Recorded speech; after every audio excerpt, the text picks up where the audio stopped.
Stop and breathe. You think you understand this act, don't you?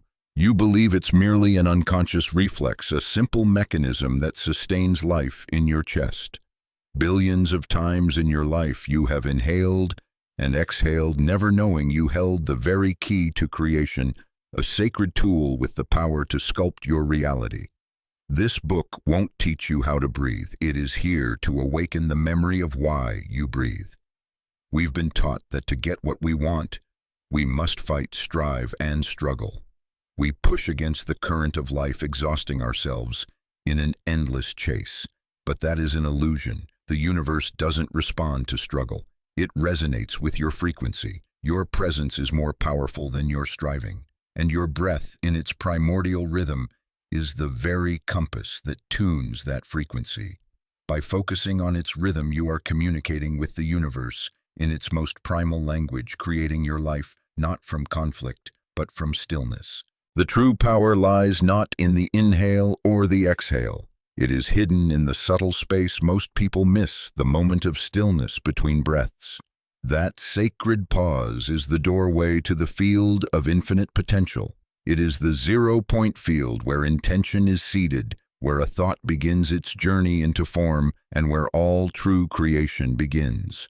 The journey you are about to embark upon is a one-way path.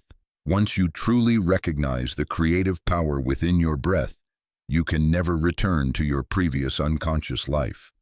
Like seeing color for the first time in a black and white world, your perception will be permanently altered. This is not a technique. It is a transformation, an upgrade to a new frequency where old limitations and fears dissolve like mist in the morning sun. Because your true nature is not a survivor trying to get through the day.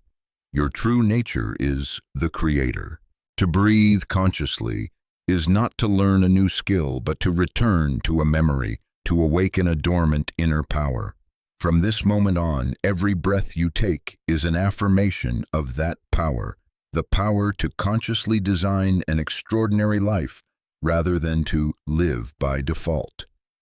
Take a deep breath. The door is open.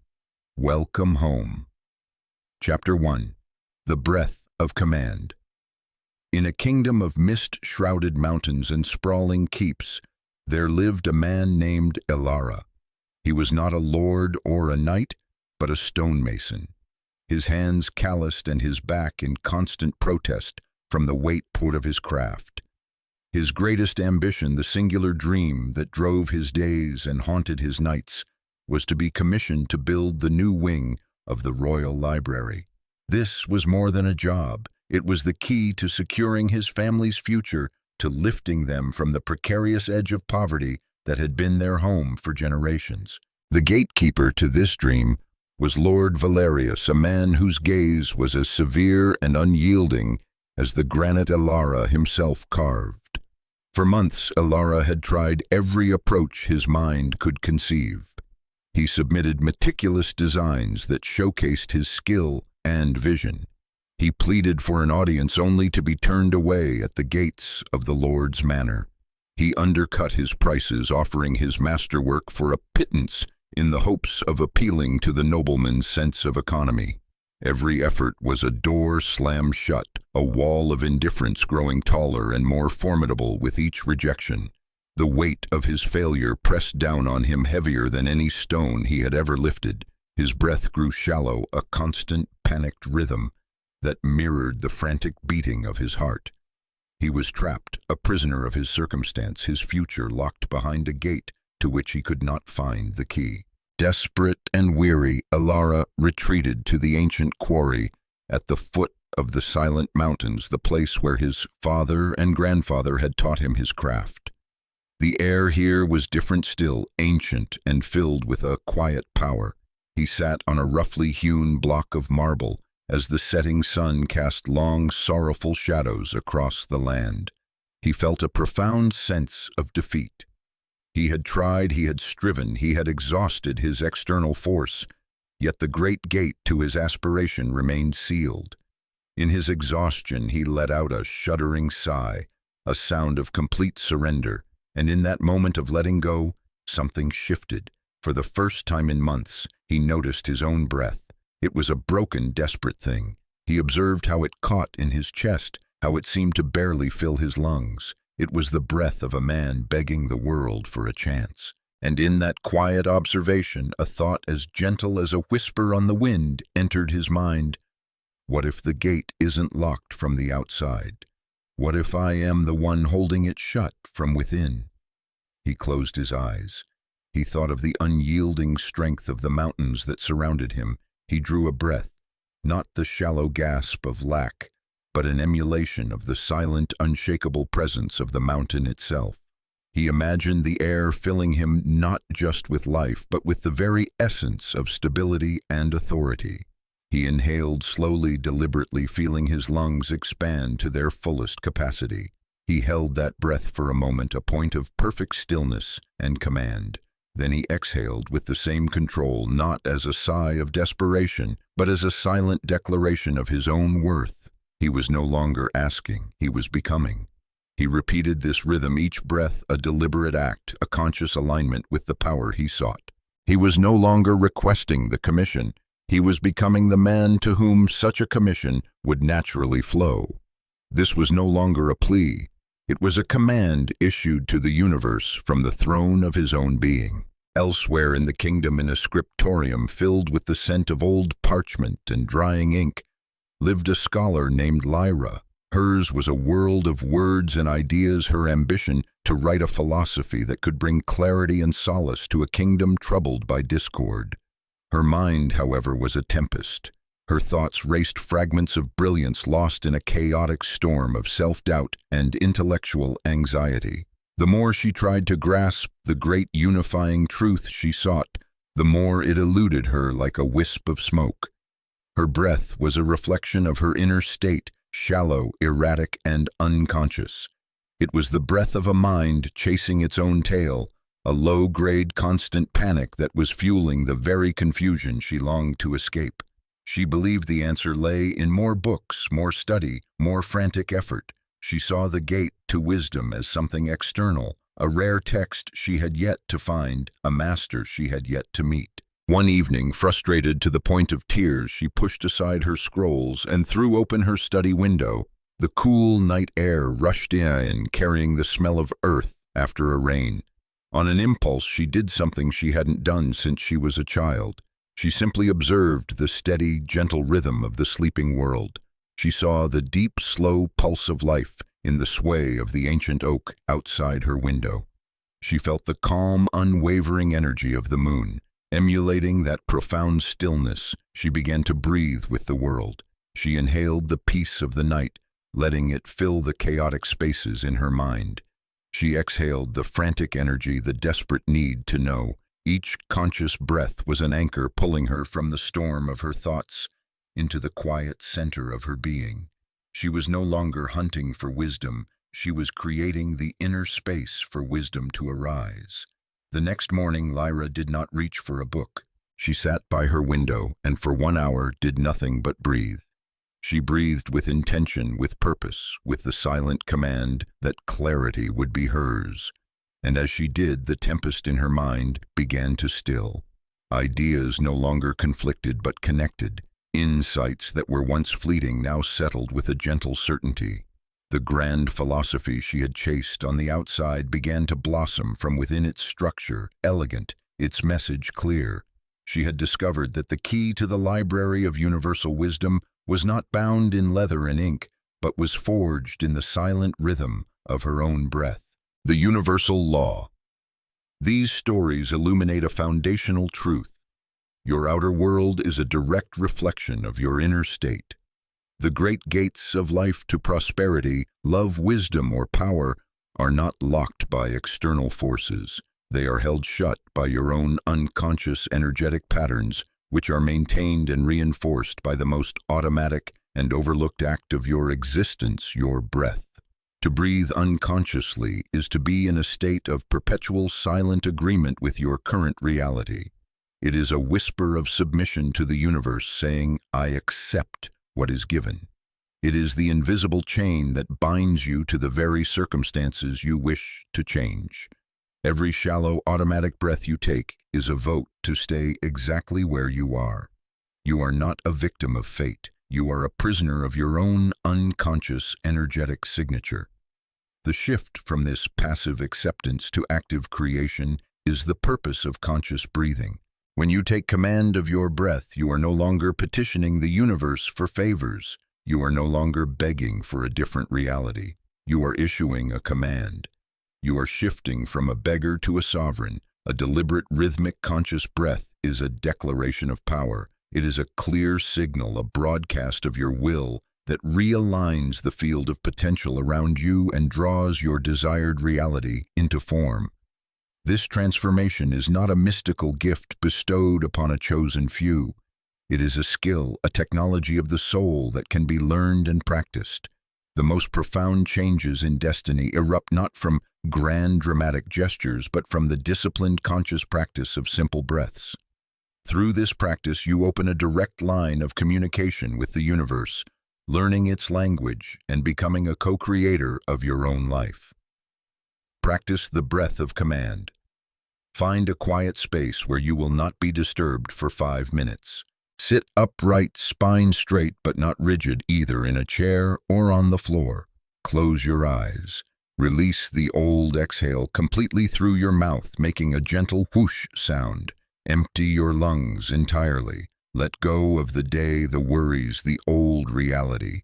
Inhale with power. Close your mouth and inhale quietly and slowly through your nose to a mental count of 4.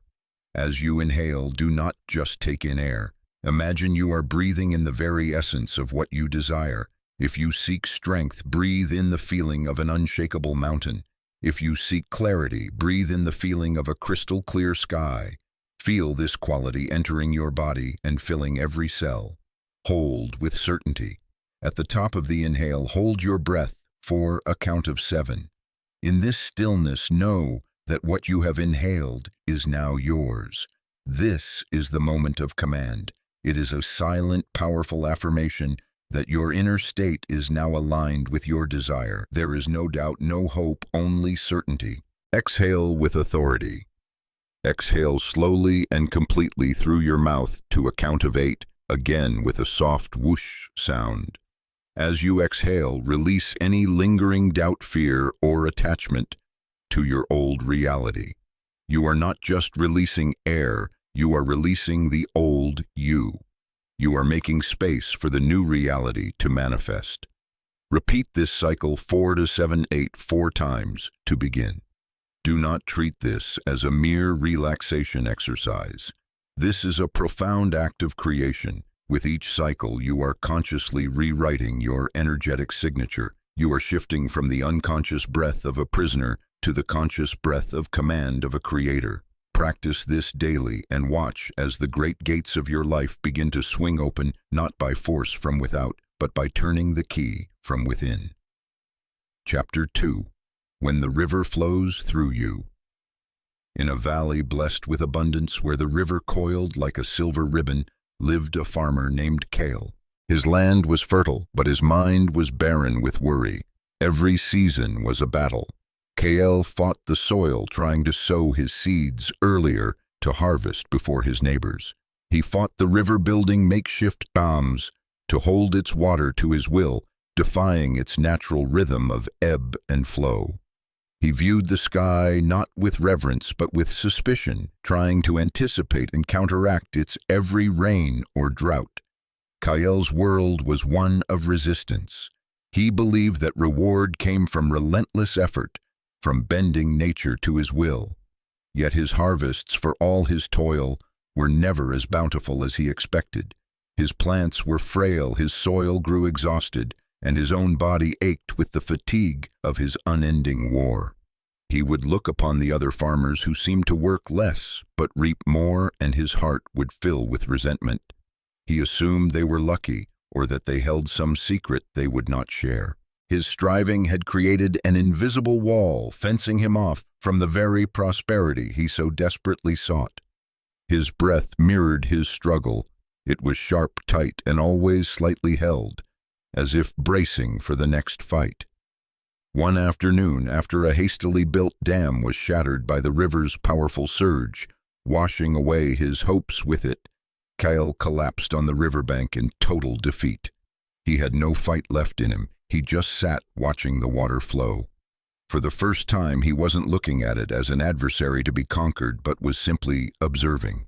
He saw how the water rose and fell in a grand, ancient rhythm, a cadence to which even the largest boulders submitted. He saw how the soft reeds at the bank bent with the current, never breaking, always returning to their graceful upright position when the water receded. They did not fight the river, they danced with it. A truth as gentle, yet as deep as the river itself began to seep into Kyle's exhausted mind. Life isn't a battle, it's a dance. And I have been stepping on my partner's toes. He closed his eyes, listening to the sound of the water. He began to attune his breath to its rhythm. He inhaled slowly, deeply, imagining he was drawing the patient strength of the river into his body. He exhaled softly, letting go of his control, his resistance, his effort. His breath was no longer an act of personal will, but an echo of the cosmic tidal rhythm flowing before him. In that moment, Kyle was no longer a solitary man fighting nature. He had become a part of it. He understood that the key was not to force the river to his schedule, but to plant and tend in harmony with its rhythm. Miles from that valley, in a luthier's workshop tucked away on a cobblestone street, an artisan named Isolde was facing a terrifying silence. She was renowned for creating lyres whose sound was as clear as a mountain spring, but now her hands seemed to have lost their magic. Every piece of wood she touched felt lifeless. She tried to force the shapes to muscle the curves, believing that sheer diligence and focus would break her creative block. But the harder she tried, the more stubborn the wood became, and the heavier the silence in her workshop grew. Her creativity, which had once flowed like a stream, was now a stagnant pool. Her breath was just as trapped shallow and held high in her chest, a physical manifestation of her blocked creativity. She believed she had to do something to fight her way back to her lost inspiration. One night in desperation, she set down her tools and sat in the darkness of her workshop. The silence was deafening, and then within it she heard a sound, one she had always ignored. It was the beat of her own heart, a steady, faithful, relentless rhythm. Thump, thump, thump. It was the baseline song of her own life that she had never truly listened to. She placed a hand on her chest, feeling that solid cadence. On instinct, she began to synchronize her breath with it. She inhaled for 4 heartbeats. She exhaled for 6 heartbeats. Slowly, deliberately, she wove together the 2 most fundamental rhythms of her existence. Inhale, exhale in perfect harmony with her inner symphony. She was no longer trying to find a melody outside herself. She was becoming the melody. When dawn broke, Isolde picked up a piece of spruce. This time, however, she had no agenda to impose. She let the rhythm of her heart and breath guide her hands. The tools moved with a gentle, near-effortless grace. She was no longer a craftsman fighting her materials. She and the wood were dance partners. The perfect curves emerged, and the lyre she created that day had a depth and resonance beyond anything she had ever made. She had learned that the greatest creative flow comes not from the strain of the will, but from harmonizing with the rhythm that was already playing within her. The universal law, sustainable success, never comes from resistance. The universe operates in sacred rhythms and cycles, the expansion and contraction of galaxies, the turning of the seasons, the cadence of the tides. To fight against these currents with personal will is as futile as trying to hold back the dawn. True prosperity, extraordinary achievement, and deep peace arrive only when we learn to align with and move in the flow of creation. Conscious breathing is your bridge to these universal rhythms. It is the tool by which you retune your personal energetic frequency from a state of static resistance to one of dynamic harmony. It transforms you from a solitary island into a part of the oceanic consciousness.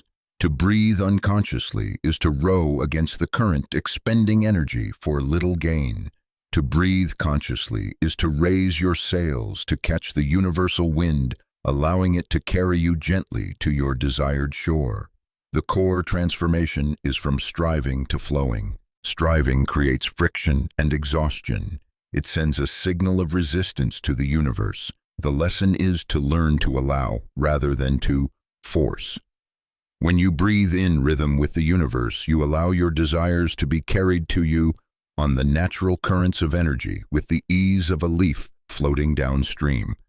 And to connect with the great beat of the universe, you need not look far. The most primal universal rhythm is sounding in your own chest with every beat of your heart. It is your rhythmic signature in the symphony of existence.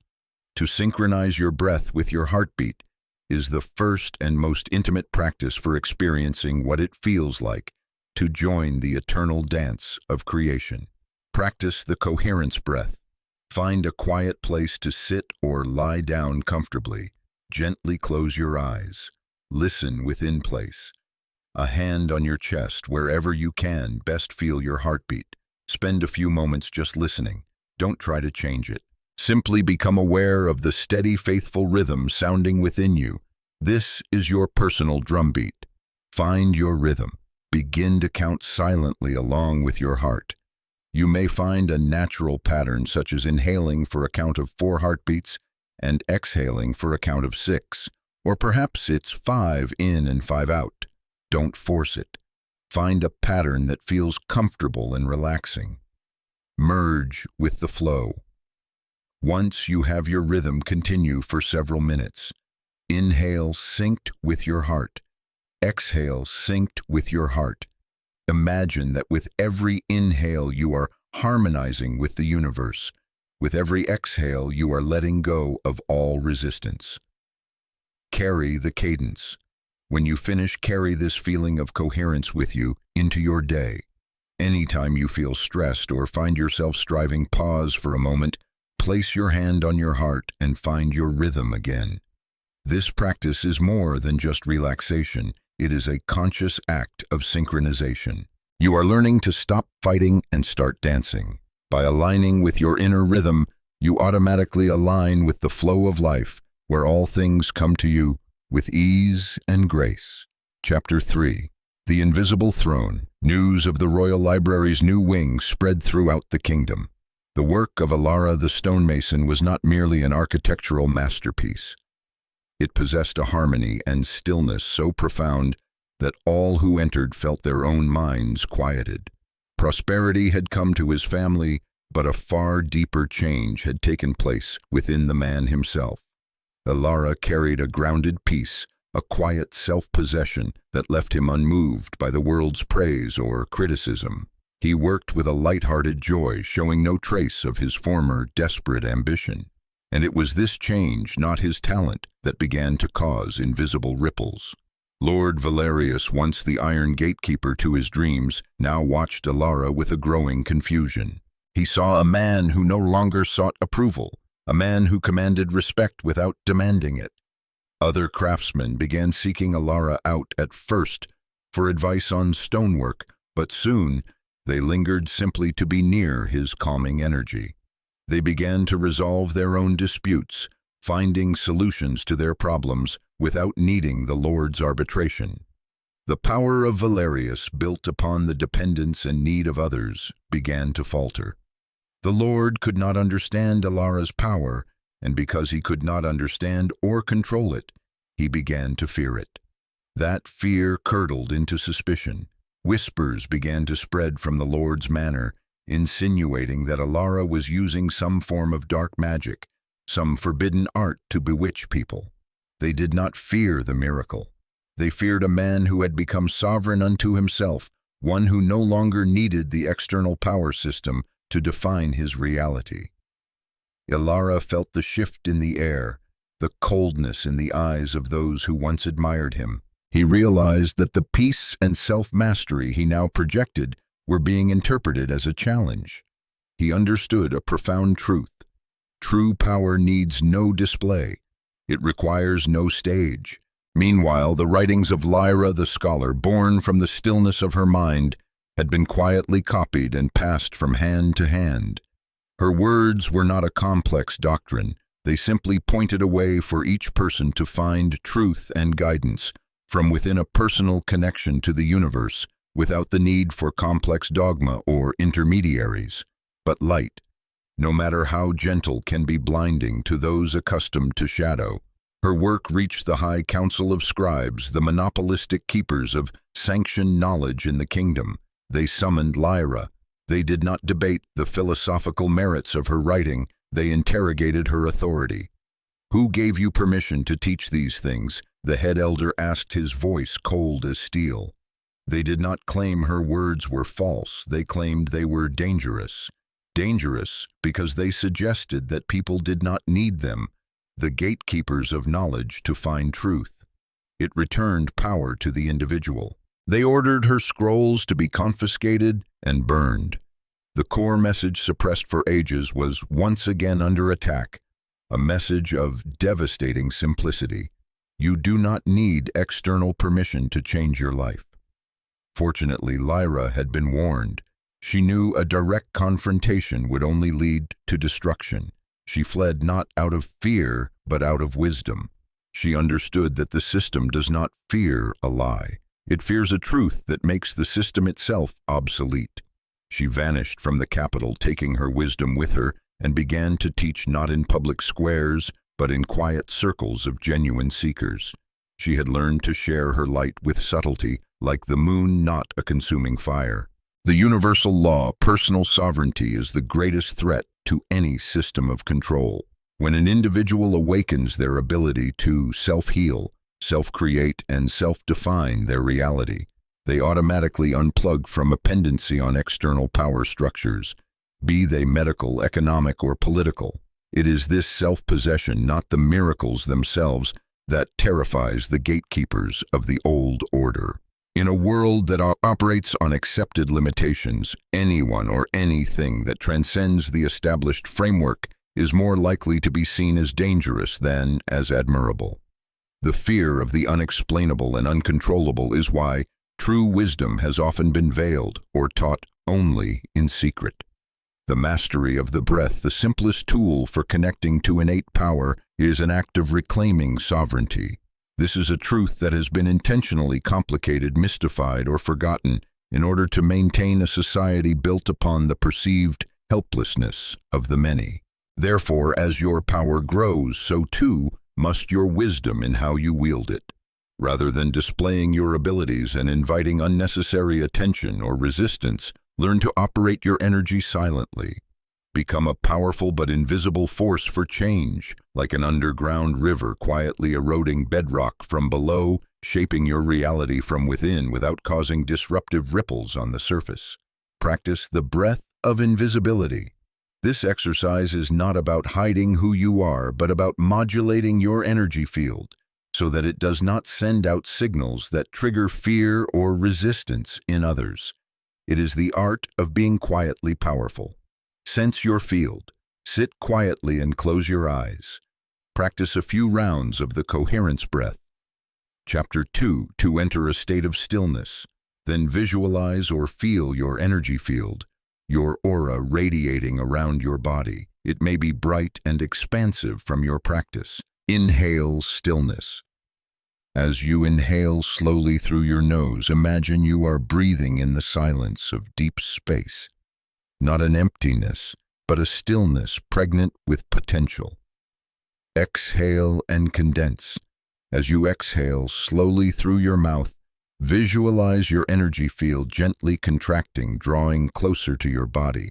It is not disappearing, but rather becoming more dense and coherent. Its light shifts from a brilliant, dazzling display to the soft, resilient, and warm glow of a pearl. Create a cloak of tranquility. Repeat this process several times. With each breath, feel your energy field becoming a cloak of tranquility. This is your safe harbor. Within this cloak, you are fully yourself, with all your power and clarity. But to the outside world, you are simply a peaceful, non-threatening presence. Practice this technique before entering an important meeting, a tense encounter, or any time you wish to influence your environment with subtlety rather than confrontation. You are learning to become an invisible throne, a center of power that requires no external recognition to exist. Chapter 4. Breathing soul into matter. Alara was no longer just a stonemason. He had become an artist of stillness. His creations, a stone bench in a garden, a small fountain in a plaza, began to carry a quality that transcended mere craftsmanship. People who sat on his bench felt their burdens lighten. Those who drank from his fountain felt an unusual sense of refreshment and clarity. Alara had discovered a secret that went beyond the chisel. He felt a new prompting, a deeper layer of his art beckoning to him. One day, while working with a large block of marble, he paused and placed his hands on its cool surface. He closed his eyes. He recalled the feeling of the river, the mountain of his own heartbeat. He wondered, what if my breath could change not just myself, but the stone itself? It was an audacious thought, almost heretical, yet it arrived with an undeniable certainty. He began a new ritual.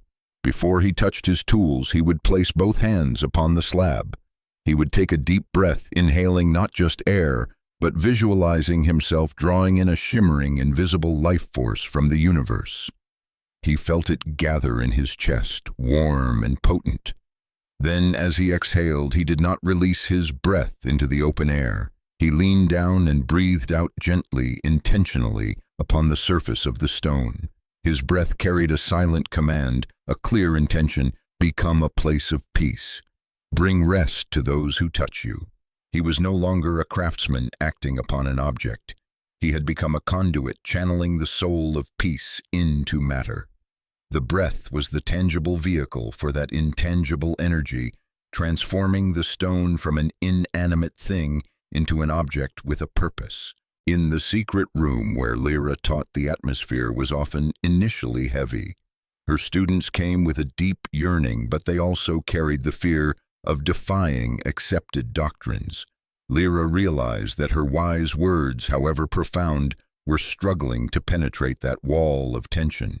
One evening, after everyone had left, she sat alone in the silence.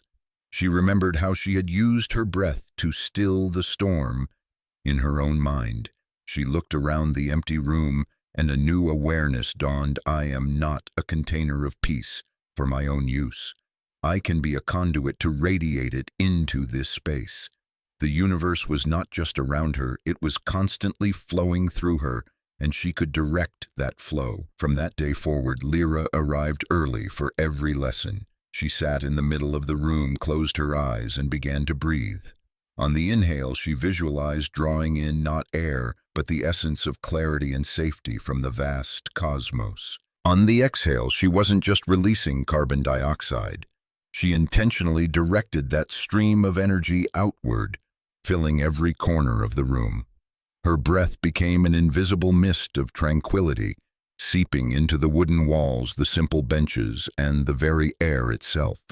Her intention was, the rudder steering the life force carried on her breath, to turn the room into a sanctuary, a hallowed ground for truth. The effect was almost immediate. Her students, upon entering, felt an unexplainable shift. Their shoulders relaxed. Their minds grew quiet. Lyra's teachings, carried on the charged breath of her intention, were now not just heard by the ears, but felt by the soul. She had not changed her words. She had changed the environment in which they were received by using herself as a conduit for creative energy. The universal law. Your breath is more than just air. It is a tangible vehicle, a sacred chariot for a primal life force known as prana or kai. This is the raw material from which all things are made, the latent energy in every atom.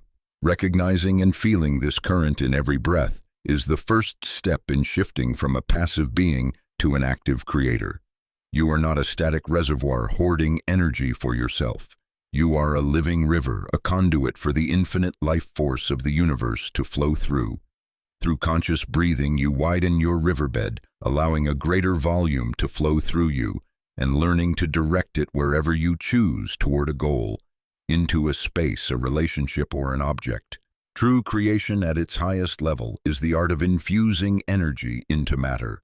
All matter holds potential, but it is the intentional infusion of life force that activates it and makes it extraordinary. This is the art of breathing soul into your creations.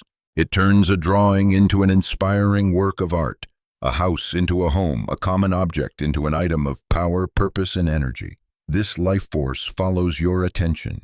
Your breath is the engine that provides the power, but your clear intention is the rudder that steers it. Focusing your mind on a specific desire while you breathe gives precise direction to the invisible current that reshapes your physical reality. Practice the breath of infusion.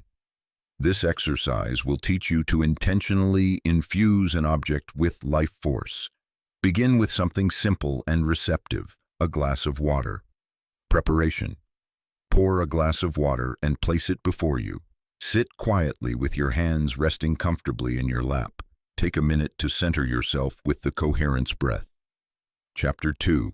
Set the intention. Choose a single clear quality you wish to infuse into the water. Don't make it complex. Start with one word such as peace, vitality, or purity. Hold this intention gently in your mind. Become the conduit place. Your palms around the glass of water without touching it.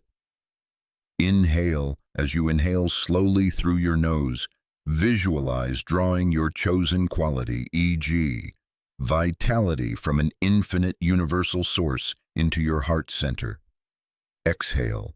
As you exhale gently through your mouth, visualize that energy of vitality flowing from your heart, down your arms, through your palms, and directly into the water. See or feel the water becoming charged, shimmering with this new energy. Your breath is the bridge. Repeat and feel. Repeat this process 5 to 10 times.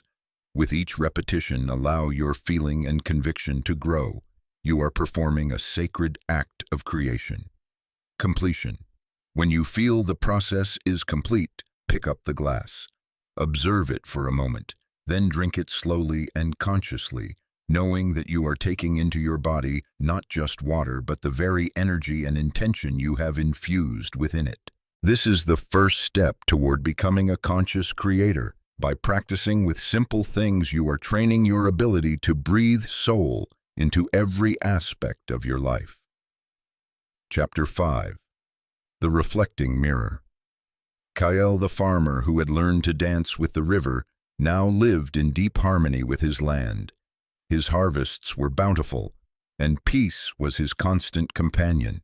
Through his practice, he discovered a new breath, a more powerful rhythm that seemed to accelerate everything. When he walked between his rows of crops, breathing in this rhythm, with a heart full of gratitude for the earth's abundance, miracles occurred. Plants grew faster, fruit hung heavier, and the soil seemed to regenerate itself at a phenomenal rate. The breath acted as a catalyst, a potent amplifier for his gratitude, transmuting it into a flourishing harvest before his very eyes. But power, however gently bestowed, always comes with a test. One morning, Kael discovered a strange pestilence devastating a corner of his garden. A familiar cold dread ran down his spine, the fear of loss, the fear of scarcity, the ghost of the old man he thought he'd left behind. In a moment of panic, he did what he thought was right. He stood in the midst of the blighted patch and began the power breath, intending to destroy the pests. But his intention was built on a foundation of fear. His breath, though forceful, was now carrying the energy of panic and resistance. And a horrifying thing happened. Seemingly before his eyes, the pests did not vanish, but multiplied faster. Nearby, healthy leaves began to wither. His breath had not distinguished his desire to eliminate pests from his overwhelming feeling of fear of pests. It simply took his dominant inner state fear and amplified it into a devastating reality. Recoiling in horror, Kael stumbled and fell to the earth. The truth hit him like a lightning strike. The breath was a neutral tool. It was neither good nor bad. It was a giant microphone that simply made the whisper of his soul echo as thunder in the physical world. The danger was not in the technique, but in the speed of manifestation. It had shortened the gap between thought and reality so much that he no longer had a safe buffer for carelessness. He realized a non-negotiable prerequisite before he could master this power. He had to master his own mind. In her workshop, Isolde experienced a similar lesson. She had found a breath that brought her into a state of profound focus, allowing her hands to glide over the wood with near supernatural speed and precision. When she worked with a heart full of love for her craft, for the beauty of the wood-grain flawless lyres emerged in impossibly short times. One day, however, she was working with a rebellious piece of wood. Its grain was difficult, and it fought her tools at every turn. Frustration and impatience began to smolder within Isolde. "I will use the power breath to subdue it," she thought. She began to breathe, but this time the energy she channeled was not love, but irritation. On the very next exhale, as her chisel met the wood, a loud crack rang out. A great fissure ran the length of the wood, utterly ruining her work. Isolde dropped her tool, staring at the crack, not with anger, but with a sudden gut-wrenching understanding. The lyre was not broken by her hand. It was broken by her state. The breath had faithfully amplified her impatience and manifested it as physical destruction. The outer world was simply an immediate and exact reflecting mirror of what was happening in her inner world. The universal law. Certain rhythms of breath do not in themselves carry a benevolent or malevolent power. The breath is a neutral amplifier. Like a microphone, it does not judge the song or the scream. It simply makes the sound louder. Likewise, your intentional breath will take whatever inner state you are holding, love or fear, abundance or lack, and magnify it powerfully, accelerating its manifestation into your reality. The so-called danger of these techniques lies not in the techniques themselves. It lies in the speed of manifestation. This power dramatically shortens the time lag between thought and result. In the world of instantaneous manifestation, there is no room for carelessness or a stray negative thought. Every flicker of your mind has the potential to become a creative command that shapes the world around you. Therefore, mastery of the mind is no longer an option or a lofty goal. It is a prerequisite, a mandatory requirement. Before you can safely master the breath, you must master your mind. The discipline of consciously holding your focus on states like gratitude, love, forgiveness, and abundance is the foundation upon which all sustainable creation is built. Without this inner control, the power of the breath becomes unpredictable, capable of manifesting your greatest fears as quickly as it manifests your deepest desires. Your journey with the breath will become the most accurate and honest mirror of your inner world. If you sow anxiety and fear into your energy field, you will reap more trouble and chaos. If you cultivate gratitude and peace, you will reap prosperity and harmony. This is an absolute law with no exceptions. Practice anchoring the state. This practice does not introduce a new breath. Instead, it teaches you how to prepare the soil of your mind before planting the seed of your intention with any powerful breathing technique. Choose your state. Before beginning any creative breathwork, decide clearly on the emotional state you wish to amplify. Choose a high-frequency state such as gratitude, unconditional love, joy, or deep peace. Activate the state, close your eyes. Recall a real memory when you felt this state most powerfully. If it's gratitude, remember a gift, a person, or a moment that made you feel truly blessed. Relive it in your mind. Recreate the sights, sounds, and feelings. Feel it in the body. Don't just think about the emotion, let it saturate your body. What does gratitude feel like in your chest? How does love feel as a warmth that spreads? Let the emotion become a physical experience. Anchor with breath. When the feeling is at its peak, begin to breathe gently and naturally. As you inhale, say silently in your mind, "I am breathing in," name of state, e.g. gratitude. As you exhale, feel that state spreading and locking into every cell of your body. Do this for 1-2 minutes until the state is a stable foundation. Your dominant feeling, begin creation. Only after you have successfully anchored this positive state should you begin any power breathing technique like the breath of infusion. Now you can be certain that your microphone will amplify a symphony, not a discordant shriek. Chapter 6. The Architect of Reality. In the halls and corridors of the royal palace worked a man named Marcus. He was a messenger, his life defined by sealed parchments and the orders of others. His every day was a race against time, a series of constant reactions to the demands of lords and ladies. He ate when he could, slept when he was allowed. He was the embodiment of a person governed by circumstance, a man to whom life simply happened. Marcus's breath was an exact mirror of his life, shallow, hurried, and always in a state of suspense, waiting for the next command. It was the breath of a man who did not own his own time.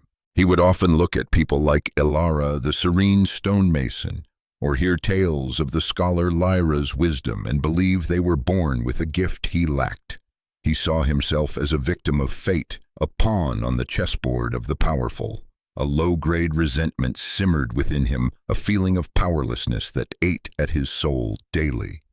And then one late afternoon, the change came not in a grand event, but in a quiet moment of exhaustion. Marcus was waiting outside a council chamber, an urgent message in hand. He was too tired to even be anxious. And in that stillness, for the first time in his life, he truly noticed his own breath. He felt its franticness in his chest, its shallowness, the way it seemed to get stuck and never fully complete. A simple but world-shattering truth flashed in his mind. My breath is exactly like my life. Hurried, controlled, never my own. And that was followed by an even deeper realization. This breath was not the result of his stressful life. It was the mechanism that was sustaining it. Every shallow, unconscious breath was a silent affirmation to the universe that he accepted his passive role. He was not a victim of fate. He was the architect of his own prison, and his breath was the bricks. He had always been creating, but he had been unconsciously using his power to breathe life into his own powerlessness. That moment of awareness was the switch. It broke the loop. Marcus didn't quit his job. He didn't run away. He simply began to reclaim authority over the one thing he could always control: his own breath. In the waiting moments between commands, he began to breathe with intention. He would inhale deeply, hold for a second, and exhale slowly. It was a silent act of rebellion. Each conscious breath was a declaration of sovereignty, a move from the passenger seat to the driver's seat. Gradually, a miracle began to happen. The Lord seemed to grow more patient. The corridors seemed clearer. While doing the same job, Marcus began to feel a command over his own time and energy, because he had begun to command his reality from within. In his manner, Lord Valerius was also a creator. He sat in his opulent chamber, yet his mind was a prison of bitterness and the fear of losing influence. Had anyone observed him closely, they would have seen his breath shallow, compressed in his chest, the breath of a man trying to hold on to what was slipping away. He, too, was unconsciously using his creative power. With every resentful breath at the thought of Ilara, with every anxious breath at the sight of the people's growing independence, he was diligently building a reality of isolation and decay for himself. He, a powerful lord, was also a victim of his own unconscious creation, proving that the invisible chains can bind anyone, regardless of station.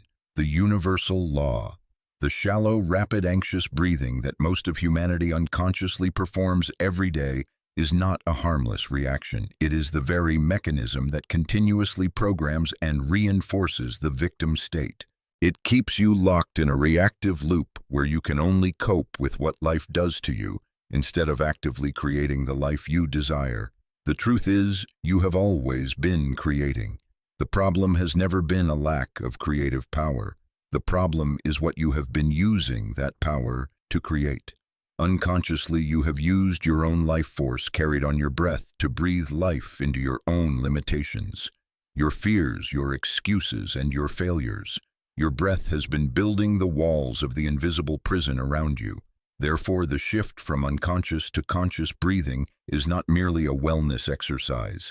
It is a declaration of power. It is a conscious act of seizing command, of moving from the passenger seat to the driver's seat of your life. Every deep, intentional breath is a potent command to your subconscious and to the universe, affirming that you are the sole architect of your reality. The greatest change does not begin with an act of effort. It begins with a flash of awareness. The moment you truly recognize the direct link between your unconscious breathing pattern and your state of powerlessness is the turning point. This awareness in and of itself is the switch that breaks the cycle of automatic programming. It opens the door for you to begin using your power consciously instead of having it used against you. Practice the pause of awareness. The goal of this practice is not to change your breath immediately, but to train the muscle of awareness. This is the first and most crucial step. Set the intention. Begin your day by setting a simple intention. Today, I will pay attention to my breath. You don't have to do anything else. Just set the intention. Create triggers. To support this intention, choose a few daily activities to be your awareness alarms. For example, every time you drink water, every time you walk through a doorway, or every time you hear your phone ring, these will be your cues to pause. Practice the pause. When a trigger occurs, stop for just 5 seconds. Don't change anything. Simply observe. Question 1. No judgment. How am I breathing right now? Is it shallow or deep, fast or slow? Am I holding it? Just notice. Question 2. No judgment. What is my inner state right now? Anxious, peaceful, rushed, or angry? Just notice. See the connection. Don't try to fix anything. Simply observe the clear correlation between your breathing pattern and your emotional state. Do this many times throughout the day. By practicing this pause of awareness, you are doing something incredibly powerful. You are shining the light of consciousness onto a program that has been running in the dark. You are letting your subconscious know that the master has returned home and is about to take back control. This is the first and most fundamental act of reclaiming your power. Chapter 7. The Cosmic Diplomat. In her sanctuary, the scholar Lyra felt a new limitation. She had succeeded in creating a safe haven for seekers, but her heart yearned to share that light further. She wanted to plant the seeds of sovereignty in the minds of thousands she would never meet. But how does one send a message without ink or a messenger? How does one communicate with yearning souls without inviting the suppression of the High Council? At first, she tried to use her mind. She would sit in meditation, forming complex prayers, sending out thoughts of enlightenment to the world. But the efforts felt feeble, like shouting into a great wind. The logical thoughts of a human seemed too small, too foreign to the grand forces of creation. The breakthrough came one morning as she observed her small garden. She saw how the sunflowers, without a single verbal command, turned in unison toward the sun. She sensed how an entire forest seemed to communicate as a single being through an invisible network. She realized she had been trying to speak in a foreign language. The universe does not communicate primarily through human words or logic. It communicates through a far more primal and universal tongue, the language of rhythm, of frequency, of breath. To be heard, she had to learn to speak the universe's native tongue. Lyra began a new practice, viewing each breath not as a singular act, but as a complete, structured conversation. On the inhale, she didn't just take in air. She intentionally asked a question, creating a vacuum for what she sought. She breathed in the feeling of a world that was ready for wisdom. That was her request. In the brief pause at the top of the breath, she did not hold intention. Instead, she steeped herself in a state of absolute trust, a silent listening, knowing her request had been received. On the exhale, she didn't just release air. She sent out the pure essence of her message, not in words, but in feeling the feeling of truth residing within. That was her command, the release of the formed energy. She repeated this silent dialogue day after day, and a miracle began to unfold. In distant villages, people who had never heard Lyra's name would suddenly feel an inner prompting, a new question about their lives. A potter would look at his hands and realize his own creative power. A worried young mother would suddenly find a deep well of peace within herself. Lyra's message was being received not by the ear, but by the heart, because she was finally speaking a language that all of life could understand. Meanwhile, Lord Valerius was also constantly communicating with the universe. He paced his great hall, issuing verbal edicts, writing threatening decrees to try and reclaim his fading authority. But his breath told a different story. It was shallow and compressed, reflecting his inner fear and desperation. His dialogue with the universe was utterly chaotic and contradictory. His words commanded, "Obey me," but his breath whispered, "I am terrified of losing control." The universe, which hears only the language of the breath, faithfully responded to the true message. It brought him more chaos, more events that proved his control was an illusion. He was a terrible diplomat, sending mixed signals and receiving unwanted results. The universal law: the universe does not communicate primarily through human speech or logical thought. Those are the tools of the finite mind. The native language of the creative forces, the language of life itself, is rhythm. Your breath is your participation in this cosmic dialogue. To be deeply heard and understood, you must learn to speak in that native tongue. Each intentional breath is not a singular action, but a complete conversation with its own grammar and structure. The inhale. This is the act of asking a question, making a request, or opening a space for what you desire. The pause, the hold. This is the moment of absolute trust. It demonstrates that you believe your message has been heard and that you are listening for the reply in the stillness. The exhale. This is the act of releasing the energy, sending a command or declaring a truth. It is when you seal your message and send it forth. However, just as words without feeling are hollow breath without intention and is merely a biological process, it is the intention, feeling, and conviction you infuse into each cycle that becomes the soul of the message you send. Intention turns the breath from a physical act into a sacred creative one. You have always been talking to the universe, but with unconscious breathing, your message has likely been chaotic, contradictory, and full of static. The lesson here is to recognize this and begin the transition. Stop being a chaotic broadcaster. Become a cosmic diplomat, one who is capable of sending clear, coherent, and powerful messages through each intentional breath. Practice the structured dialogue. This exercise will guide you in conducting a conscious conversation with the universe using the grammar of the breath. Define your message. Before you begin, get clear on what you wish to communicate. Condense it into a core quality or feeling. For example, harmony in my family, a new career opportunity, or healing for my body. Phase 1. Inhale the request. Begin to inhale slowly and deeply through your nose. As you breathe in, visualize opening a space within you for your message. Feel an opening, an invitation. Say silently, "I open myself to harmony." Phase 2. The pause. Absolute trust. Hold your breath for a few comfortable seconds. In this moment, focus your entire being on a single feeling: trust. Feel a certainty that the universe has heard, understood, and is responding. This is not hope. This is gratitude in advance.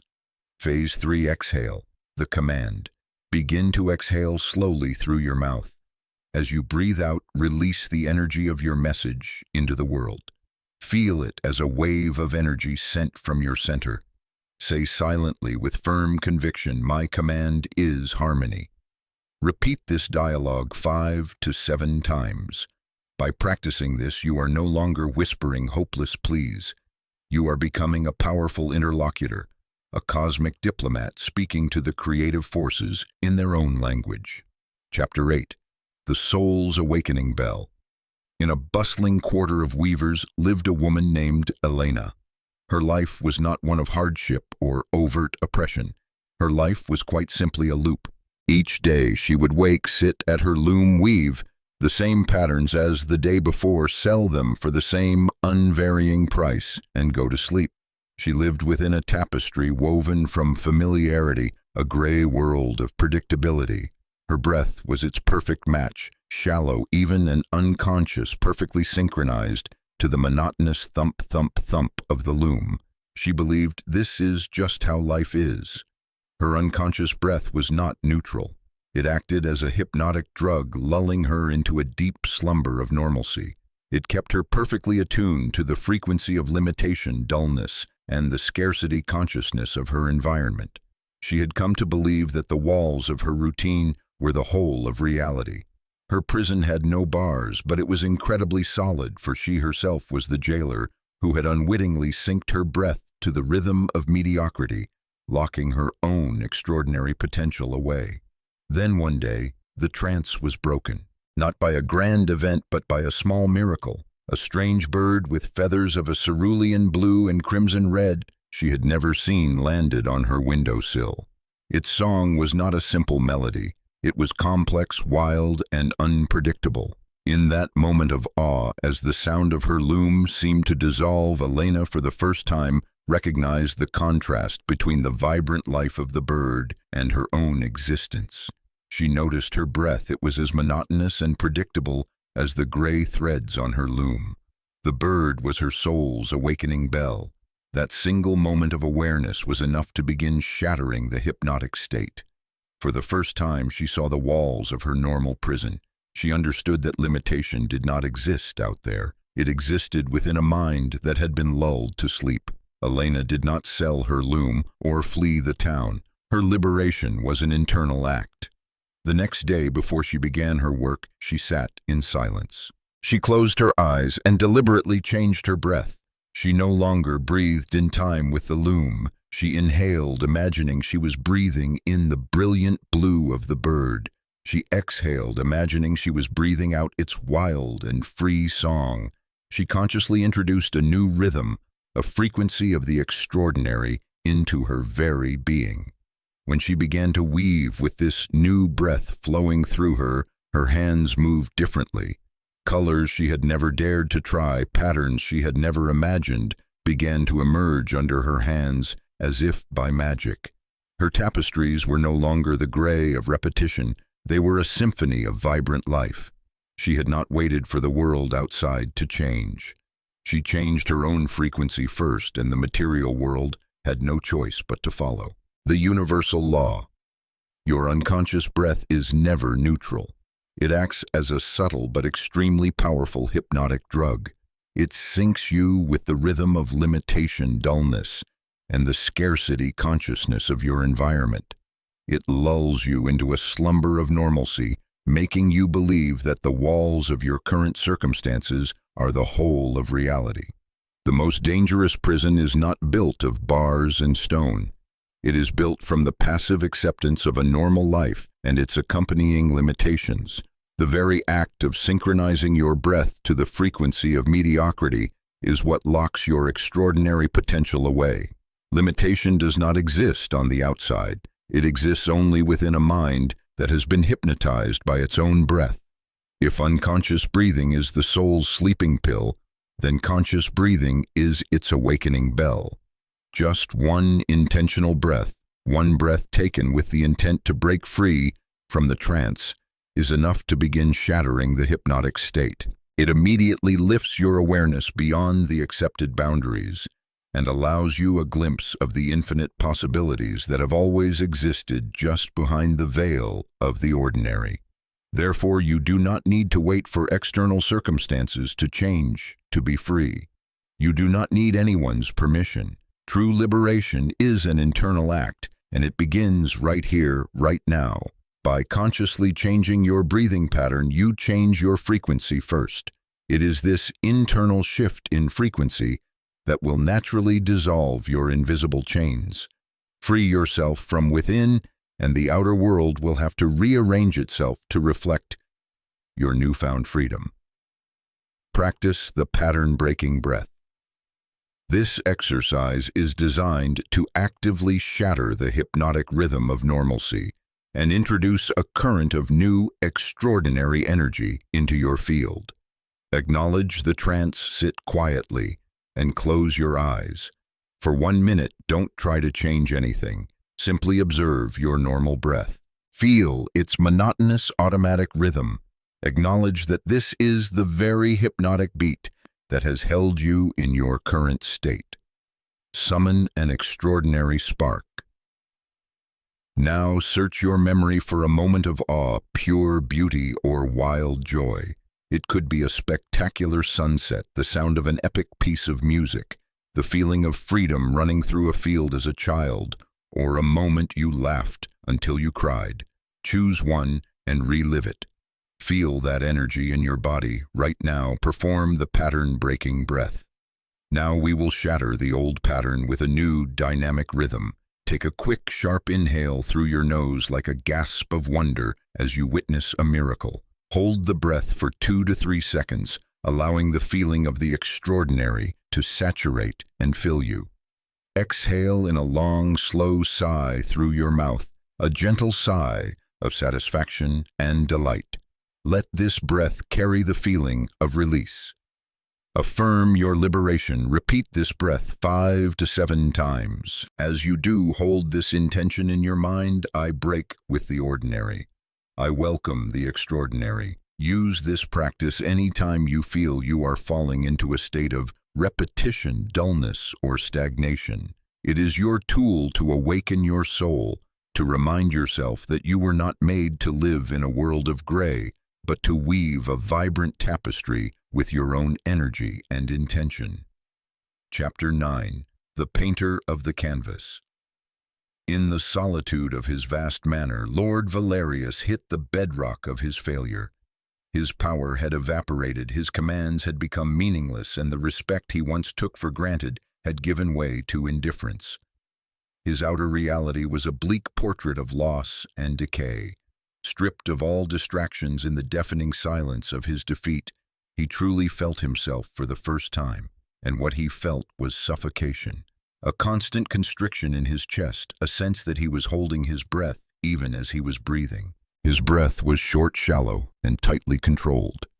It was not the breath of a lord, but the breath of a prisoner in his own castle. The breath had become an undeniable mirror, and the reflection it showed him was horrifying. It did not reflect anger or bitterness, but something much deeper, a deep-seated fear. In that moment of stark self-reflection, he asked himself the question he had avoided his entire life. Why do I breathe like a man under siege? And the answer rose from the depths, not in words, but as a clear feeling. It was the primal fear of not being good enough, the terror of being ordinary without his titles and power. His entire life of control had been an elaborate defense mechanism to cover this core wound. The mirror of his breath had reflected that truth with perfect fidelity. Courageously facing this reflection was Valerius's turning point. Instead of turning away, he looked directly at it. He acknowledged the frightened child inside the powerful man, and in that acknowledgement he understood. If his breath was the mirror that diagnosed the ailment, then it was also the medicine. The canvas of his life was bleak, but he was not its victim. He was the artist who had painted it, and his breath was the brush he never knew how to use. He began to breathe consciously, but this time with an entirely new purpose. He did not breathe to command or control. He breathed into the very knot of fear in his chest. On the inhale, he visualized bringing acceptance and compassion directly into that wound. On the exhale, he visualized the decades-old constriction slowly dissolving and being released. Each breath was a new brushstroke, gently repainting the colors of his inner portrait. Gradually, the inner change began to be mirrored without. He stopped trying to control people. He started listening, and in letting go of the need to be respected for the first time in his life, he began to truly receive it. The universal law. Your breath is a mirror that never lies. It does not care about the words you say or the roles you play for the world. Its rhythm, depth, tension, or ease reflects with unerring accuracy the core beliefs, hidden fears, and unconscious resistances that are running your world from the inside. The outer reality you experience every day is simply the projection from this internal mirror. Therefore, the breath has a phenomenal dual function. First, it is the ultimate diagnostic tool. When an unwanted circumstance repeats in your life, observe your breath as you think of it. You will find the exact location of the blocked energy and the limiting belief that resides there. Then, once diagnosed, the breath itself becomes the most powerful healing medicine. It allows you to breathe light, love, and new intention into those energetic wounds, transforming them from the root. When you grasp this profound connection, a foundational shift occurs. You move from the state of a victim to the state of an artist. You realize you are not the helpless subject of a predetermined life painting. You are the artist, and your breath is your brush. Every conscious breath is a brushstroke. You always have the power to edit a detail, to repaint a dark area, or to even repaint your entire canvas of reality anytime you choose.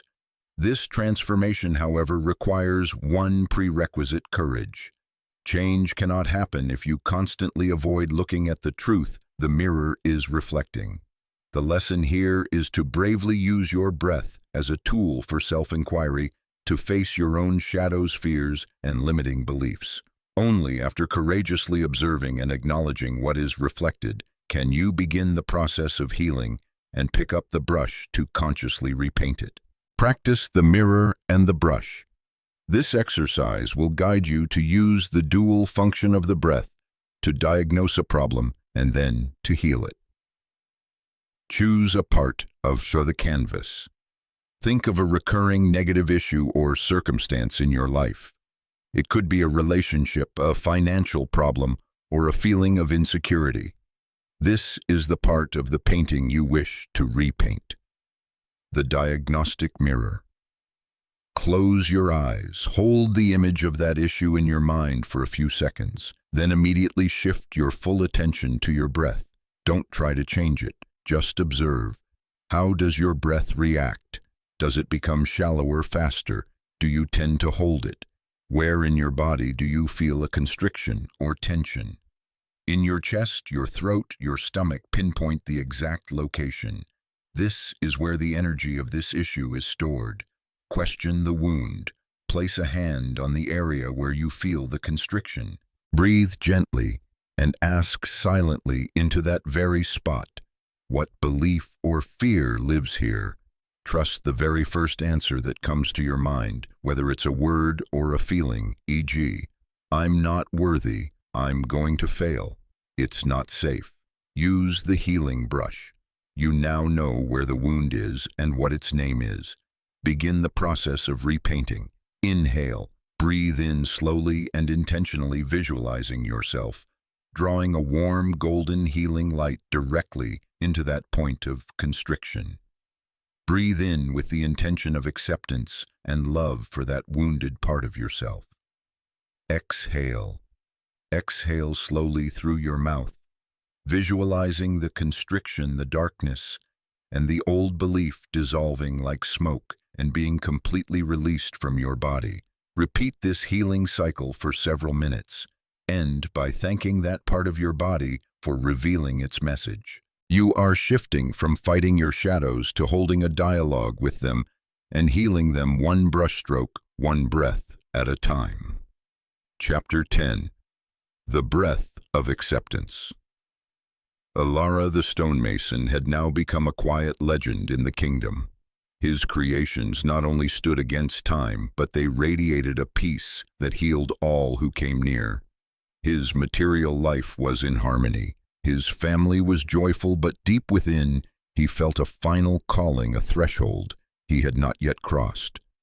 It was not a desire, not a wanting, but a pull of destiny, an urge to complete the journey. One dawn he returned to the place where it all began, the ancient quarry at the foot of the silent mountains. He did not come with a problem to solve or a sorrow to heal. He came in a state of pure presence. He closed his eyes and began to breathe, but this time his breath was no longer a tool, it was his very being. As he breathed, his awareness began to expand. It moved beyond his body, spread throughout the quarry, rose over the mountains, and stretched across the entire kingdom. He felt the invisible interconnected web of all things. He felt Lyra's focus in her secret circle of knowledge. He felt the new peace in Lord Valerius's heart. He felt the creative joy flowing through Elena's hands at her loom. He was no longer just observing the world. He had become its mirror of awareness. He had reached the threshold. Here he understood that he could not just influence his own individual life anymore. He had the ability to touch and reshape the very fabric of shared reality. And with that awareness, a wordless choice was presented. A profound understanding permeated him. If he chose to step through this door, he could never go back. He could never unsee what he had seen.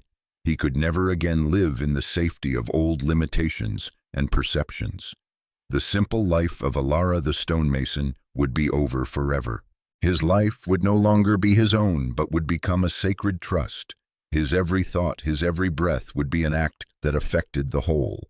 It was an absolute power, and with it came a sacred responsibility. Alara did not struggle, he did not fear, he did not ask for this power. In the deepest stillness he performed the final act. He took a single breath, a breath so deep, so slow, and so utterly conscious. This breath was not a technique, it was a declaration. With it he sent forth no intention or command. He sent forth a single feeling, a single truth, acceptance. He accepted his divine nature. He accepted the responsibility that came with it. He surrendered his small self to his own highest potential.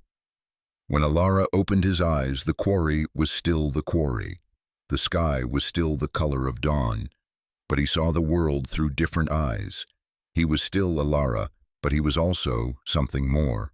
He had become a silent guardian, a master who walked in the world, but was no longer entirely of it. His presence in itself had become a harmonizing force. The painter had merged with his own painting. The universal law.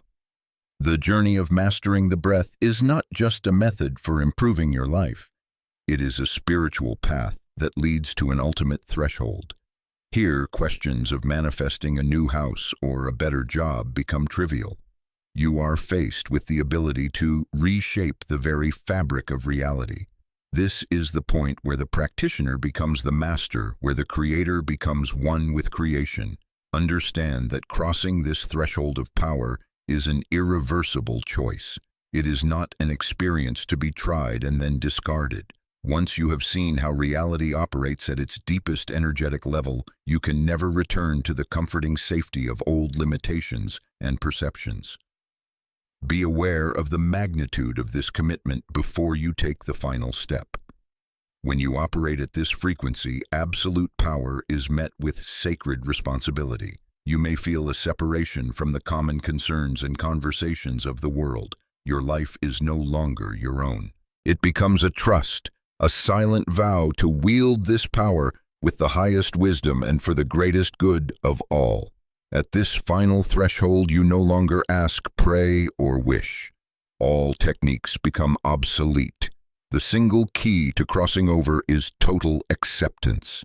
It is the moment you consciously declare with your entire being that you accept your divine nature, ready to relinquish the old self and its stories, and step into the role of a master creator of reality. This is the ultimate act of surrender, not a surrender of defeat, but a surrender to your own grandest potential. The threshold ritual, the breath of acceptance.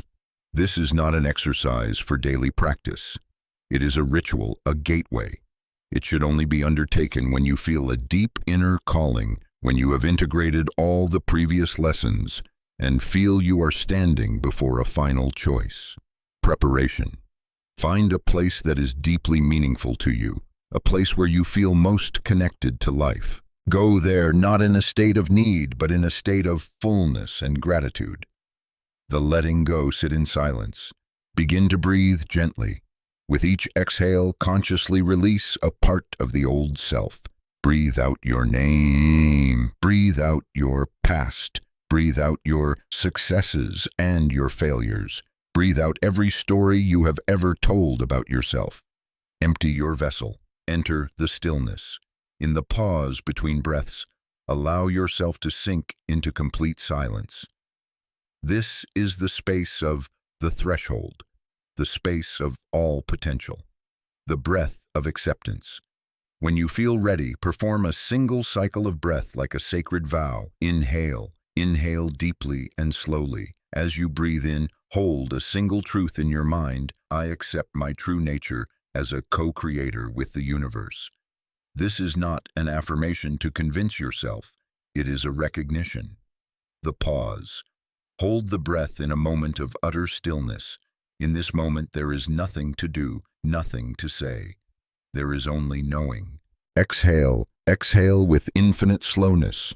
As you breathe out, hold a second truth. I accept the sacred responsibility that comes with this truth. After that breath, do not look for a sign or an explosive feeling. Just sit. Allow the shift, the acceptance to integrate into every cell of your being. You have crossed over. Welcome home. Chapter 11. The Dance of the Four Elements. The luthier Isolde, who had learned to find creative flow by listening to her own heartbeat, now received a commission of even greater magnitude. She was tasked by the royals to create a legendary lyre for the Festival of Peace, an instrument said to be capable not just of music, but of bringing true harmony to all who heard its song. The pressure of this task was immense. The skills and wisdom she had accumulated seemed insufficient for a creation of such a sacred scale. In her contemplation, she did not seek answers in her workshop. She went into nature. She sat beneath an ancient mountain, feeling its unshakable structure and stability.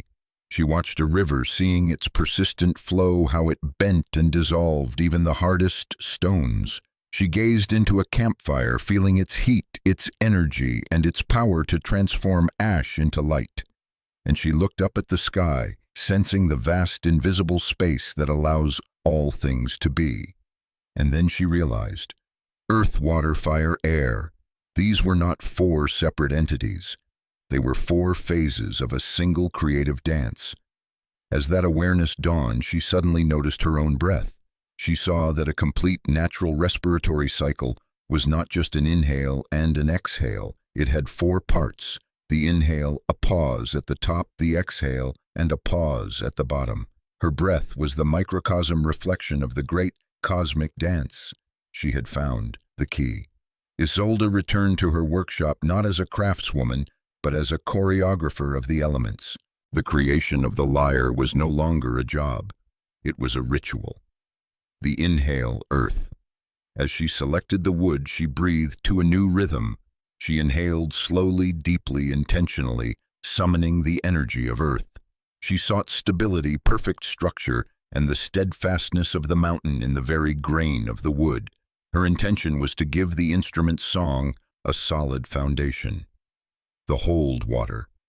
As she began to carve, she focused on the pause after the inhale. In this potential-filled stillness, she invited the energy of water. Her intuition awakened. Her hands no longer used force. They flowed with the wood grain. She nurtured the lyre's form, dissolving all material resistance.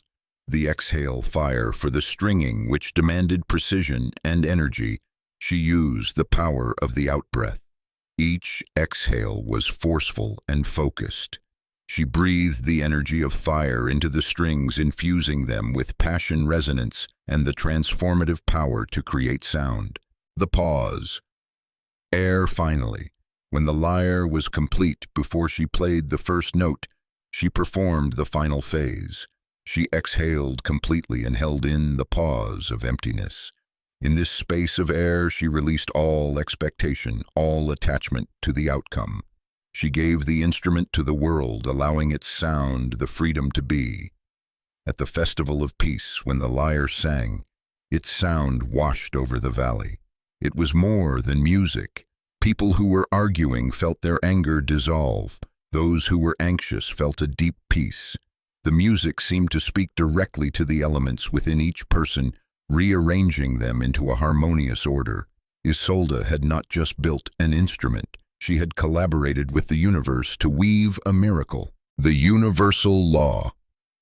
The entire physical world you see, from the distant stars to your own body, is woven from the interplay of four fundamental elemental forces. Earth provides structure and stability. Water provides flow and nurturance. Fire provides energy and transformation. Air provides space and expression. To understand this dance is to understand the very blueprint of creation. The fourfold breath, inhale, hold, exhale, pause, is not a random rhythm. It is a direct reflection of the four stages in the universal creative cycle. By consciously practicing this rhythm, you can invoke focus and direct the energy of each element, turning your breath into a tool for reality creation at its most fundamental level. Each phase of the breath carries a distinct creative function, turning every complete respiratory cycle into a miniature creative process. The inhale connects to the energy of earth. It grounds, creates a firm foundation, and brings tangible form to your intention. The hold, post-inhale, connects to the energy of water. It nurtures your intention, dissolves obstacles and barriers, and awakens the flow of intuition. The exhale connects to the energy of fire. It purifies all doubt, infuses the energy of passion and transformative power to propel your intention into action. The pause, post-exhale, connects to the energy of air. It releases your intention from your control, creating the necessary space for it to freely manifest in the material world. Extraordinary power comes not from fighting the laws of nature, but from aligning with and becoming one with them. By directing the elements through your breath, you are no longer a solitary individual trying to impose your will on the world. You become a co-creator, a trusted partner of the very forces that form the cosmos.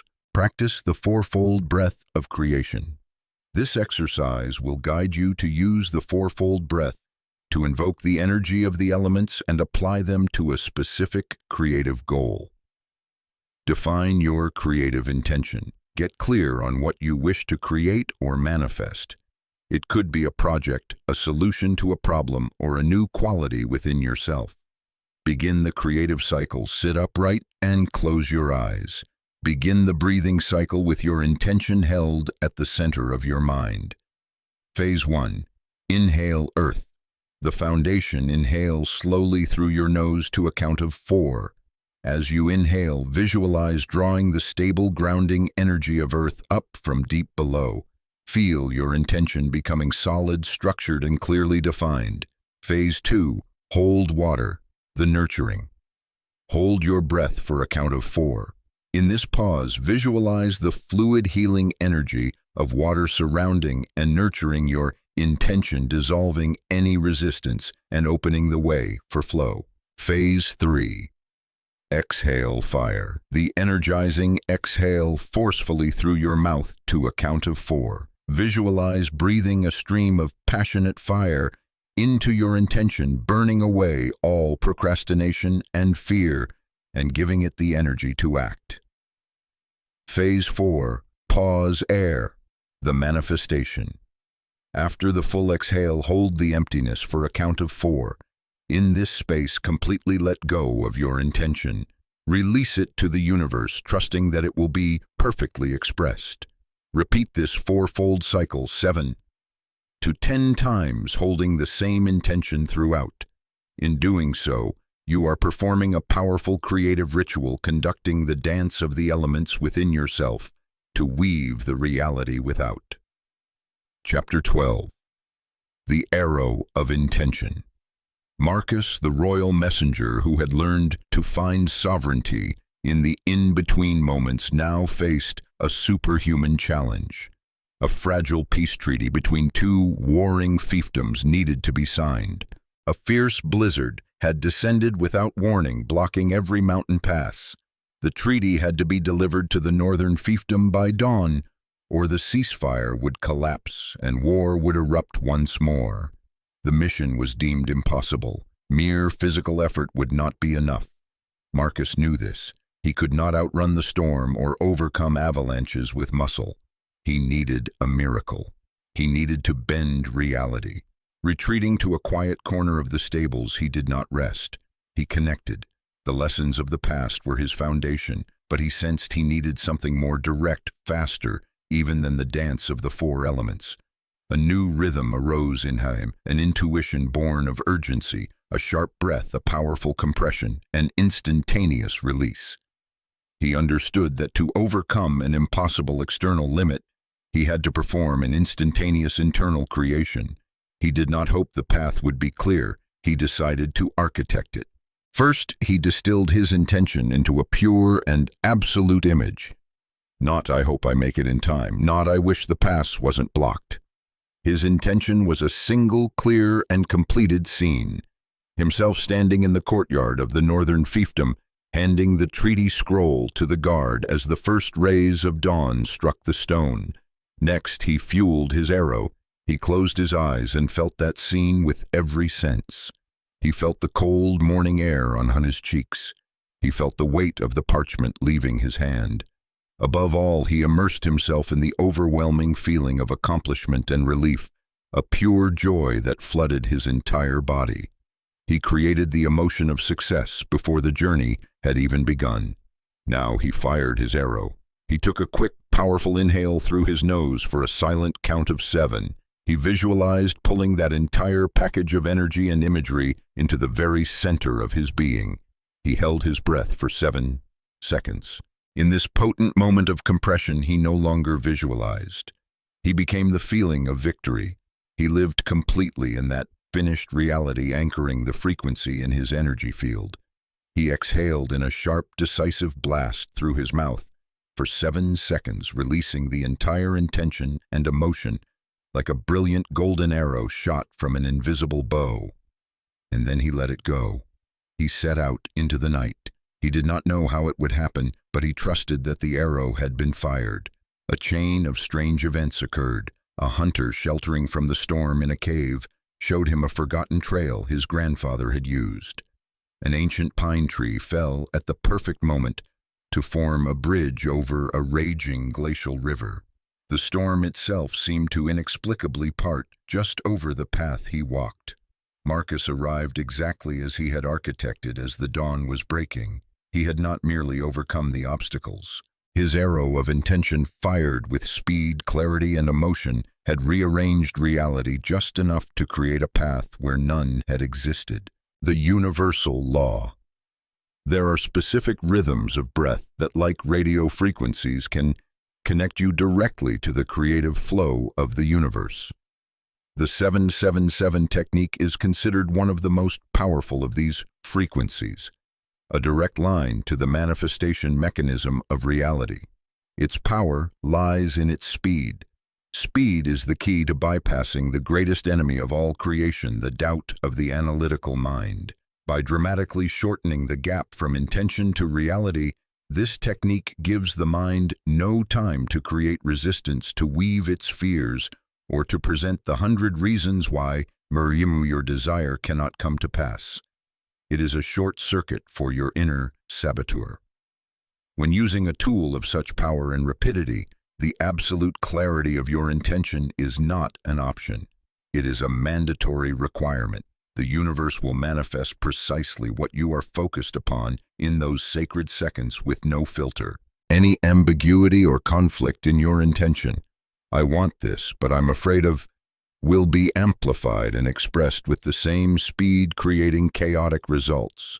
And finally, visualization is not enough. It is the full-bodied, visceral feeling of the wish fulfilled that is the true fuel for manifestation. Imagination is the blueprint. Emotion is the energy to build. Emotion is the language the universal energy field understands with unmistakable clarity. Holding the breath while immersing yourself in the feeling of success is what anchors and stamps that frequency into your physical reality. Practice the 777 arrow technique. Warning: this is an advanced technique. It requires mental focus and emotional control. Do not use it casually with a scattered mind or for unclear intentions. Clarity is the ultimate requirement. Step 1. Distill your intention. Identify your desire. Then distill it down into a single image of the final outcome. It is not a process, but a static moment, a scene where everything has been perfectly completed. Make it crystal clear. Step 2. Fuel with emotion. Before you begin the breath, close your eyes. Step into that image. Answer the question, how will I feel when this is true? Generate that feeling now. Is it joy, relief, gratitude, love? Amplify that emotion until it saturates your whole body. This is the most critical step. Step 3. Fire the arrow. When your emotion is at its peak, perform the breathing cycle. Inhale 7 seconds. Take a quick, powerful breath in through your nose, pulling the image and the feeling into your energetic center, your gut/solar plexus. Hold 7 seconds. Compress the breath. For these 7 intense seconds, become one with the emotion. Live in it completely. Feel it in every cell. This is when the frequency is locked in. Exhale 7 seconds. Exhale in a sharp, forceful blast through your mouth. Visualize shooting that entire energy package image plus emotion out, like an arrow of light. Step 4. Trust and release. Immediately after the exhale, let it go completely. Open your eyes, smile, and go do something else. Do not think about it. Do not doubt it. Do not look for signs. The arrow has been fired. Your job is done. Trust that the universe received the message and is processing it. Chapter 13. The Alchemical Forge of the Heart.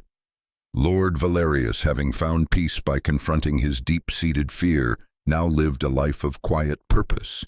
But the past, with its scars, was not yet entirely dormant. During a court assembly, a young, arrogant lord publicly mocked Valerius's decline, calling him an old lion who had lost his teeth.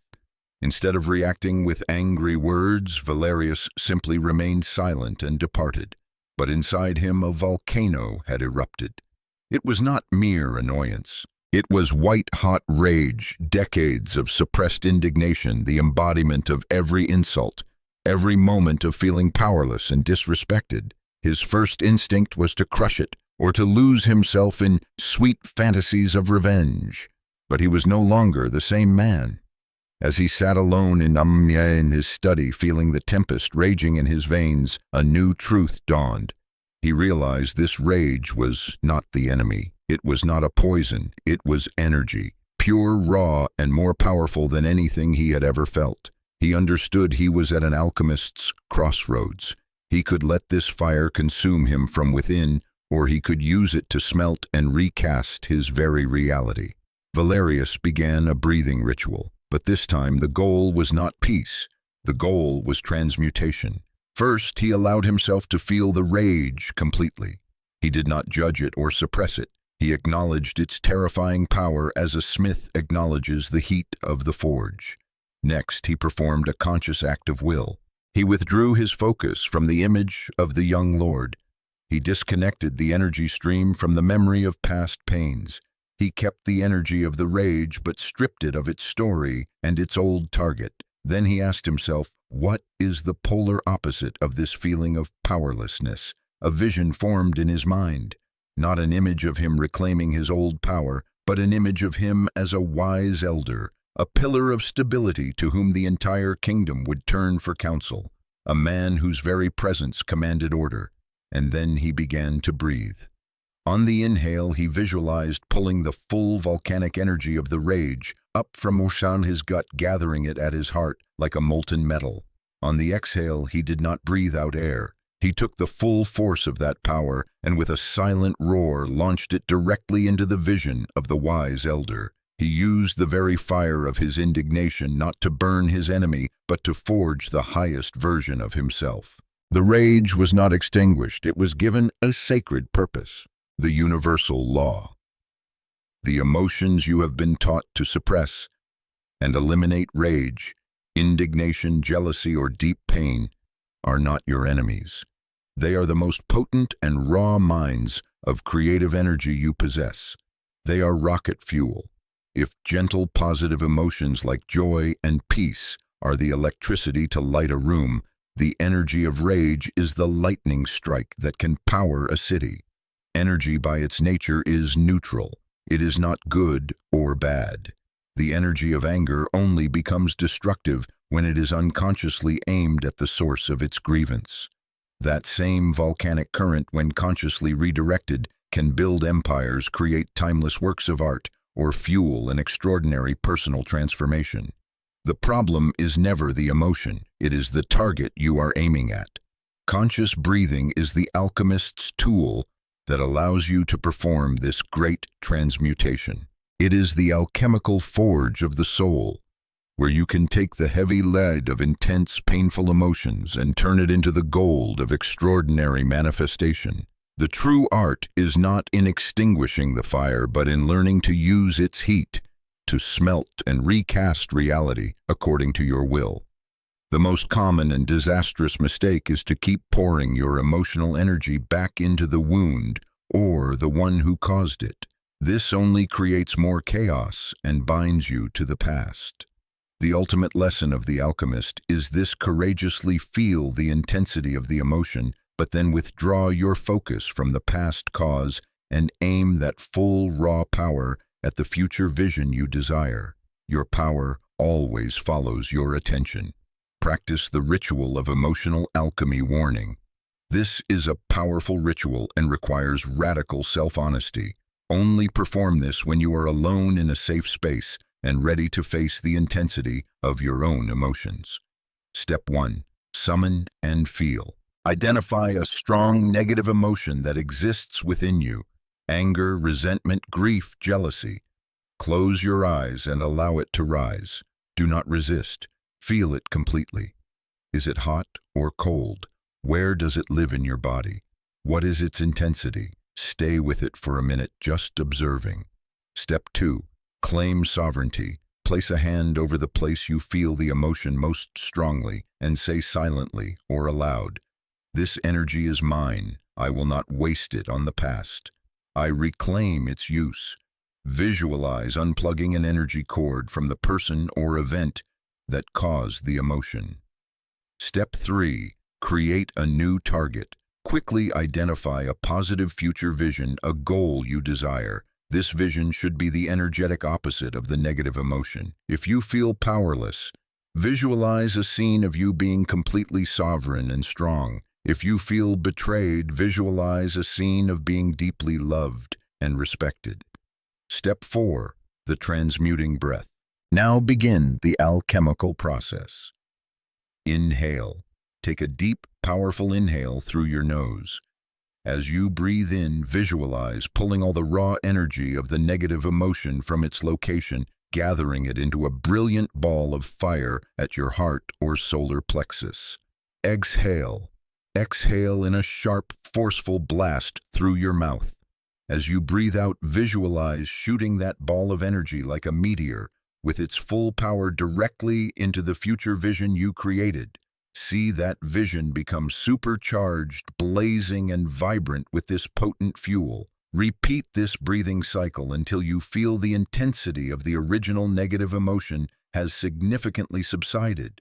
You will not feel empty, but relieved and empowered, because the energy did not disappear. It was transmuted and reinvested into your future. Chapter 14. The Breath of Prosperity. In a bustling port city where goods from all over the world flowed, there lived a merchant named Liam. He was not poor. His business was quite stable, but his mind was in a constant state of lack. Every coin earned came with the fear of losing it. He lay awake at night worrying about a delayed shipment, about a competitor undercutting his prices. His breath was an exact reflection of that state, shallow, rushed, and always compressed in his chest, the breath of a man trying to cling to his possessions, terrified they would be snatched from his hands at any moment. Financially, he had enough, but mentally, he was utterly impoverished. One day, a near-legendary merchant from a distant land docked his ship. His name was Soren. His wealth was the subject of talk in every port. Liam watched him with curiosity, expecting to see a man even more stressed than himself. But instead, he saw an unusual ease. Soren walked with a leisurely grace. His smile was generous, and he seemed unconcerned with the minute details of his vast commercial empire. Liam realized the core difference between them was not in the number of gold coins. It was in the energy they carried. He noticed that Soren's breath was deep, slow, and expansive, much like the ocean he had crossed. It dawned on Liam, I am breathing out lack, while he is breathing out fullness. Driven by a desire for change, Liam decided to learn not just the man's business practices, but the way the wealthy merchant breathed. He began a new practice, a conscious effort to recalibrate his internal frequency. Each morning he sat in stillness, not to count his money, but to practice a new rhythm, the 8-4-8 breath. As he inhaled for 8 seconds, he no longer thought about protecting what he had. Instead, he visualized throwing open the gates of his mind, allowing an endless stream of abundance to flow in. He breathed in the feeling of receiving. As he held his breath for 4 seconds, he confronted his greatest insecurity head-on. Instead of feeling like a man enjoying a temporary stroke of luck, he focused on the feeling of pride in the quality of his goods, in the fairness of his dealings, and seeded a silent truth in his heart, I am completely worthy. As he exhaled for 8 seconds, he consciously let go. He breathed out the image of his perpetually worried father. He breathed out the memory of past losses. He breathed out the fear of poverty, like a gray smoke dissolving it into nothingness. He was releasing himself from the frequency of scarcity. The change happened from the inside first. Liam felt less anxious. He began to make business decisions based on confidence, not fear.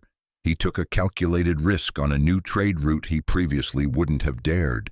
Because his energy had changed, better partners and bigger opportunities began to find him naturally. His external prosperity grew, but more importantly, he felt wealthy and secure from within, regardless of that day's revenue. His outer world finally had to rearrange itself to match his new internal frequency. The universal law of prosperity is not just the money in your bank or the assets you own. It is a vibrational frequency, an inner state of fullness, trust, and openness.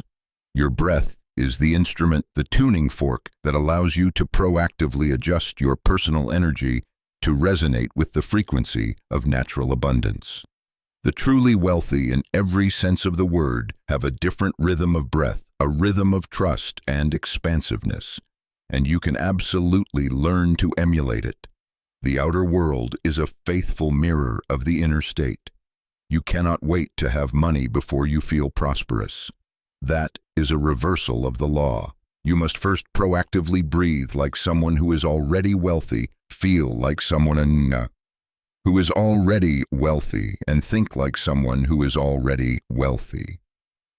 It is this change in the rhythm and energy of your breath that sends out a new signal, a new command compelling your external reality to rearrange itself to match your inner blueprint. Sustainable wealth is built on 3 psychological pillars. The process of attracting and keeping prosperity is not a single act, but a 3-step internal process, perfectly encoded in the 8-4-8 breath. The inhale, receiving, you must be open and willing to receive. If you energetically slam your door shut out of fear, the universe's flow of abundance cannot enter. The hold, worthiness. At the deepest level, you must feel you deserve wealth. If you believe you are unworthy, you will unconsciously sabotage every success that comes your way. The exhale, releasing. You must let go of all fears, doubts, and limiting beliefs about money that you were programmed with since childhood. Your breath is a silent declaration about your financial reality, repeated 24 hours a day, 7 days a week. A shallow, anxious breath is constantly affirming to the universe, I am in lack, I am afraid. A deep, confident, and slow breath is affirming I am full, I am safe, I am open. Begin to pay attention to the declaration you are sending. Practice the 8-4-8 prosperity breath. This is a practice to recalibrate your energetic frequency, syncing it with the frequency of prosperity and fullness. Preparation. Sit comfortably with a straight back. Instead of focusing on current financial problems, focus on the feeling of abundance you wish to create. Begin the cycle. Step 1. Inhale for 8 seconds. Receiving, inhale slowly and deeply through your nose for a mental count of 8. As you inhale, visualize your energy field expanding like giant gates, welcoming a golden river of opportunity, ideas, and abundance to flow in. Feel the expansiveness. Step 2. Hold for 4 seconds, worthiness. Hold your breath gently for a count of 4. In this moment of stillness, focus on a single feeling in your chest. I am completely worthy. Feel it as an unshakable, self-evident truth. Step 3. Exhale for 8 seconds, releasing. Exhale slowly and completely through your mouth for a count of 8. As you exhale, visualize all money worries, limiting beliefs. Money is the root of all evil. Rich people are bad, I'm not good at making money, and familial patterns of scarcity leaving your body as a gray smoke dissolving into the air. Repeat.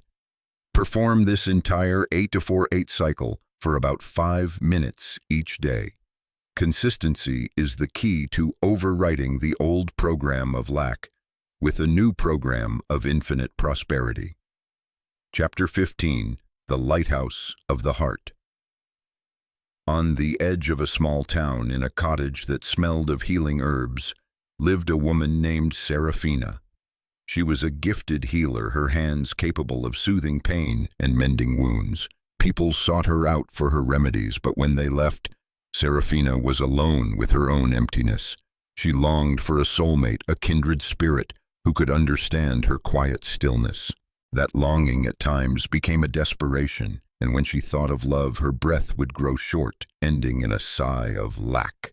She had tried everything. She brewed herbal teas said to attract affection, an external effort to solve an internal ache, but it was all in vain. She was like a ship trying to find another's lighthouse in the night, not realizing she had the power to generate her own light. One night, sitting in her garden, she looked up at the moon. The moon did not chase the earth, nor did it demand that the stars pay it attention. The moon simply was radiating its soft, pure silver light, and in that silent shining it commanded the tides and inspired countless souls. The moon was a perfect lighthouse. And a truth suddenly dawned in Serafina's mind, as bright as the full moon itself. I have been trying to find the light instead of becoming the light. She realized she had been unconsciously broadcasting the frequency of loneliness, not the frequency of love, abandoning her useless potions. Serafina began a new practice, an internal cultivation. Every evening she sat in her garden.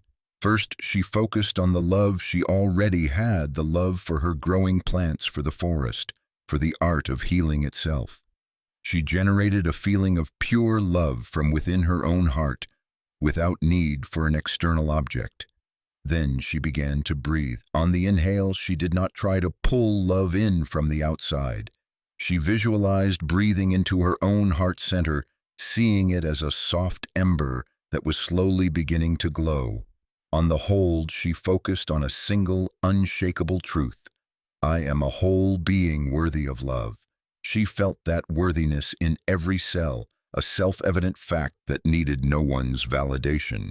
This was the moment she magnetized her energy field. On the exhale, she visualized the ember in her heart, blossoming into a warm, brilliant aura of light radiating out in all directions infinitely. She did not send it to anyone in particular. She simply broadcast her frequency, her light, as a gift to the universe. It was an act of unconditional giving. The first change happened within Serafina herself. Her sense of loneliness dissolved, replaced by a fullness and joy that radiated from within. She became a magnet for friendship and warmth. People came to her shop not just for herbs, but for her peaceful, love-filled presence. And then one day, a learned scholar who had traveled far in search of a quiet wisdom he could not name was drawn to the town and then to her shop as if following an invisible signal.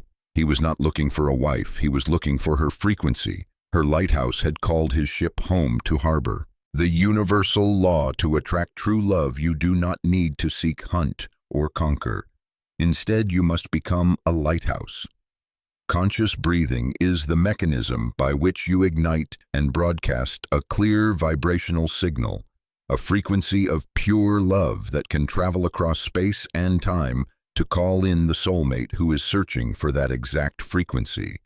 The law of magnetic attraction requires that you give what you wish to receive. This technique is not about inhaling someone else's love to fill your emptiness. It is about generating and amplifying the energy of unconditional love from your own heart, then breathing it out, sending it into the universe as a gift with no expectation of return.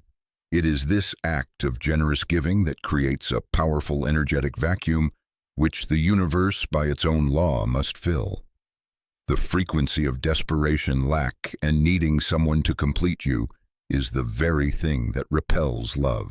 Conversely, the most powerful magnet for love is the deep, unshakable feeling that you are utterly worthy of a whole and sincere love.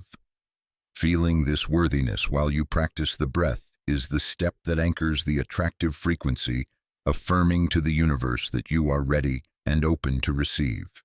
The ultimate purpose of this is not just to find a partner. When you consistently practice the breath of love, you become a living embodiment of that energy. Your very presence becomes in itself a healing balm for the world.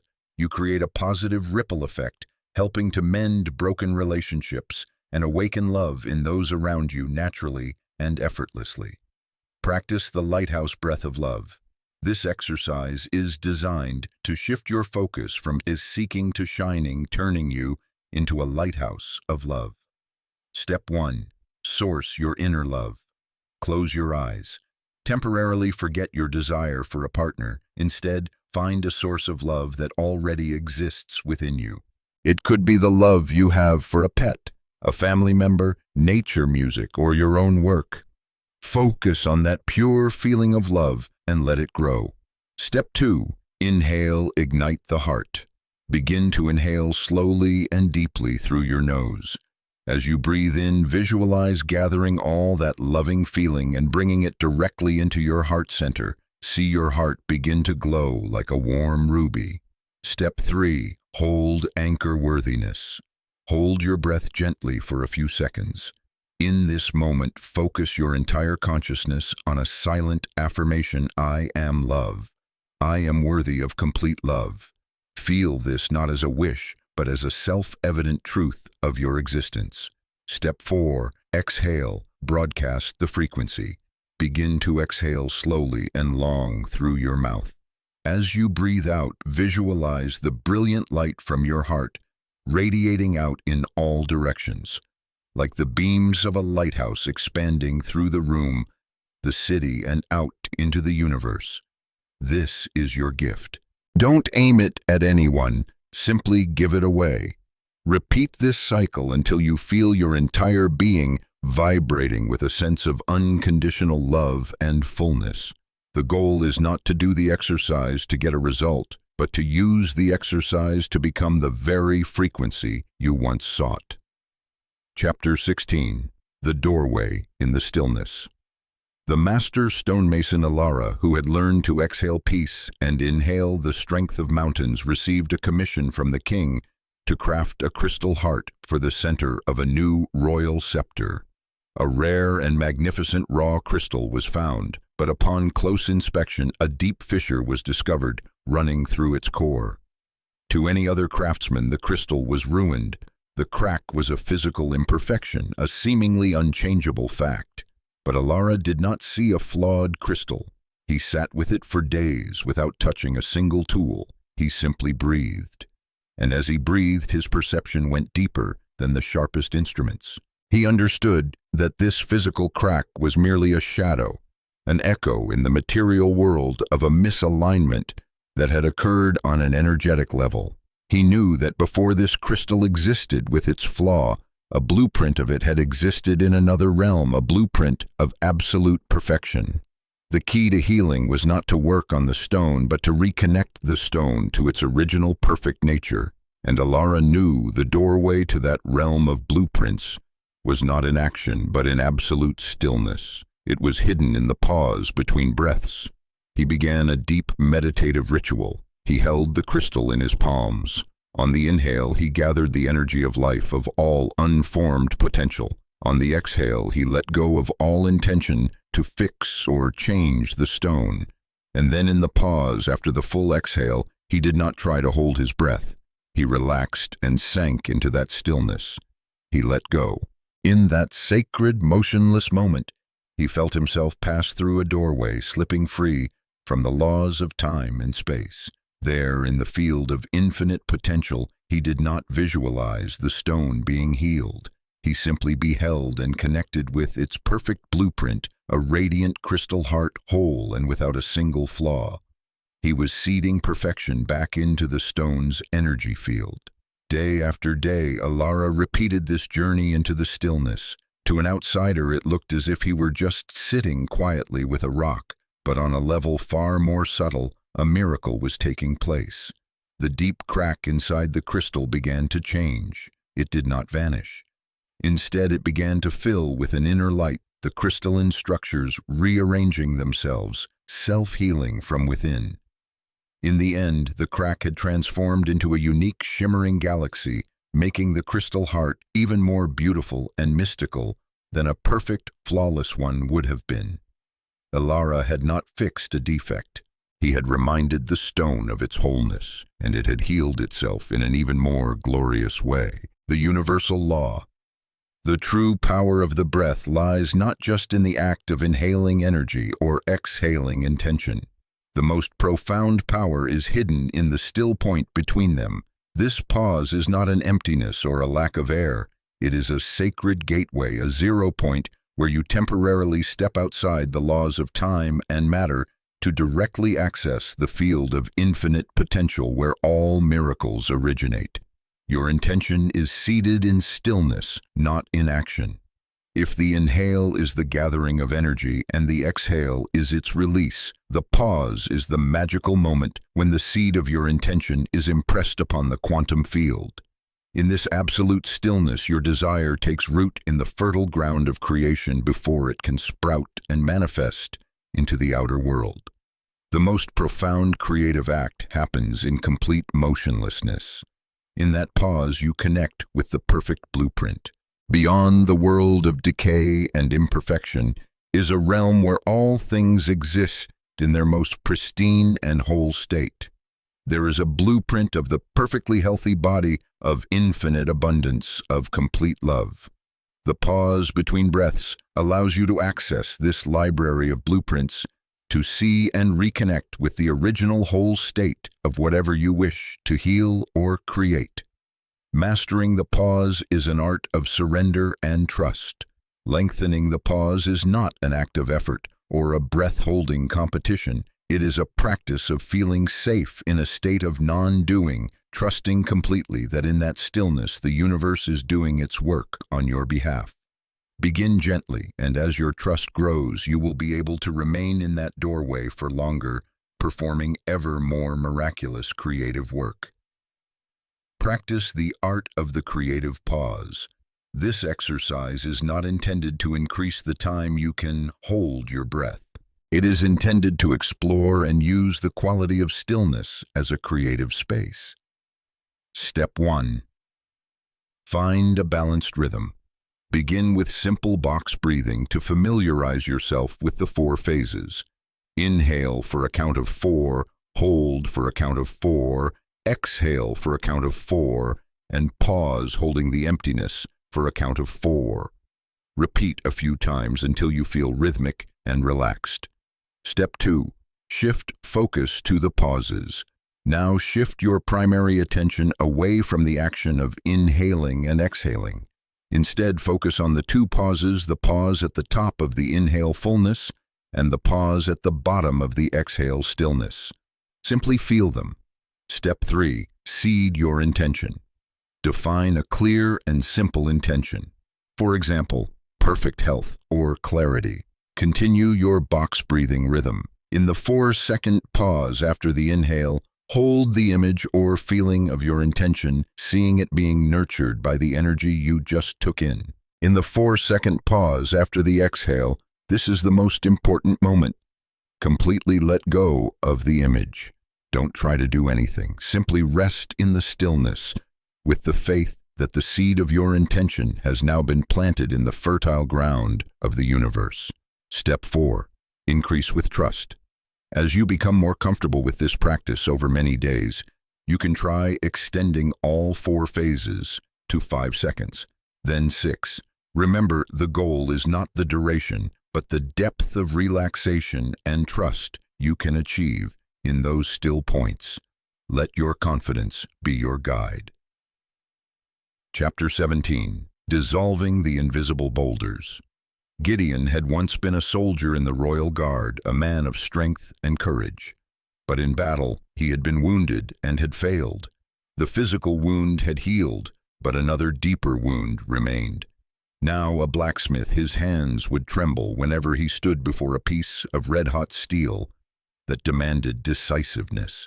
His breath would catch, and the memory of his past failure would flood back like a torrent, bringing with it a paralyzing fear. He was terrified of failing again, and that very fear caused him to hesitate, ruining his work. It was a painful loop, an invisible barrier he could not break. Whenever that fear arose, his unconscious breath reacted with avoidance. It would become shallow and rapid, like a river trying to flow around a giant boulder, leaving the boulder untouched and allowing it to become even more solid over time. He had been unwittingly using his own breath to reinforce his prison of fear.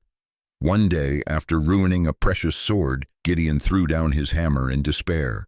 He collapsed, feeling the familiar knot of shame and fear tightening in his gut. But this time, instead of drowning in defeat, a new thought seeded by the teaching spreading through the kingdom arose. What if this knot is not a part of me? What if it's just something that is stuck? He realized he had always tried to fight or ignore this invisible boulder, but had never truly faced it. Gideon decided to try a new kind of smithing, a forging from within. He heated another steel ingot until it glowed. As usual, the knot of fear began to form in his belly, but this time he stopped. He closed his eyes. Instead of avoiding it, he did the opposite. He consciously directed his breath straight into the center of that knot.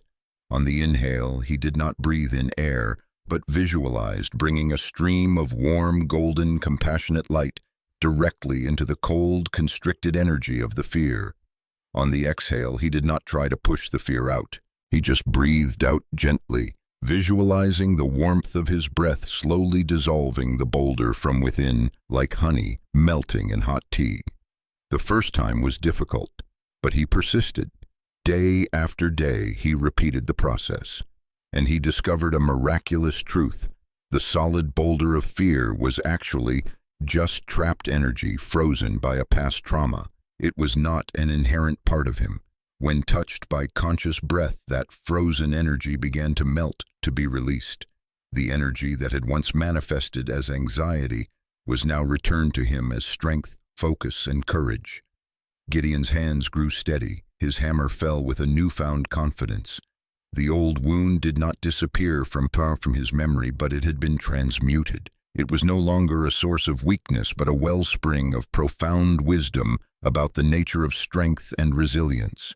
He had not just healed his wound, he had mined the power hidden in the scar itself. The universal law.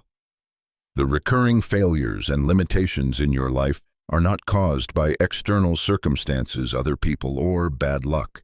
They are a faithful reflection of the invisible barriers within you, your fears, your limiting beliefs, and your unhealed past traumas. The outer world is merely obeying the commands being unconsciously broadcast from your inner world. The unconscious breath has a tendency to avoid. When faced with a region of blocked energy in the body, a sadness and anger, the automatic breath will flow around it, leaving it in place to become ever more dense and solid. Conversely, conscious breath is a solvent. When you proactively breathe into those very barriers, you are bringing life force and the light of awareness into the darkest places, dissolving the blockage from its very root. Understand that every psychological barrier you feel, as solid as it may seem, is actually just trapped energy frozen in place by a past belief or a painful event. It is not you. It is merely a guest that has overstayed its welcome in your energetic home. When touched by conscious breath infused with the intention of compassion, this energy is liberated and can be recycled for your own creative purposes. The process of breathing into your wounds is not just about erasing them. It is an alchemical process. It transforms the very places that were once your weakness and your undoing into your greatest sources of strength, wisdom, and compassion. By courageously facing and healing your scars, you are tapping into a source of power that no one else possesses. Practice the barrier-dissolving breath. This exercise will guide you to use your breath as an energetic solvent to dissolve internal blockages. Practice this in a quiet, safe space. Step 1. Identify the barrier. Name a specific fear, a limiting belief I'm not good enough, or a recurring negative feeling that is holding you back. Step 2. Locate it in the body. Close your eyes. Allow the feeling associated with that barrier to arise. Then scan your body and identify where it lives. Is it a tightness in your chest? A lump in your throat? A heavy weight in your stomach? Pinpoint its physical location. Step 3. The direct breath. Now bring your full focus to that location. Inhale. Inhale slowly and deeply through your nose. Visualize your breath as a warm, liquid light, full of compassion. See this stream of light flowing directly into the center of the energy block, enveloping it gently without judgment. Exhale. Exhale slowly through your mouth. As you exhale, visualize the dense energy block beginning to soften, to melt, and its small particles gently flowing out with your breath. Do not try to force it out. Allow it to dissolve. Step 4. Recycle the energy. After repeating the cycle for a few minutes and feeling the block soften or lessen, change your intention. Now as you inhale, visualize breathing in that newly freed space, reclaiming the energy that was once trapped. Feel it returning to you as strength, peace, or creativity. Be patient with yourself.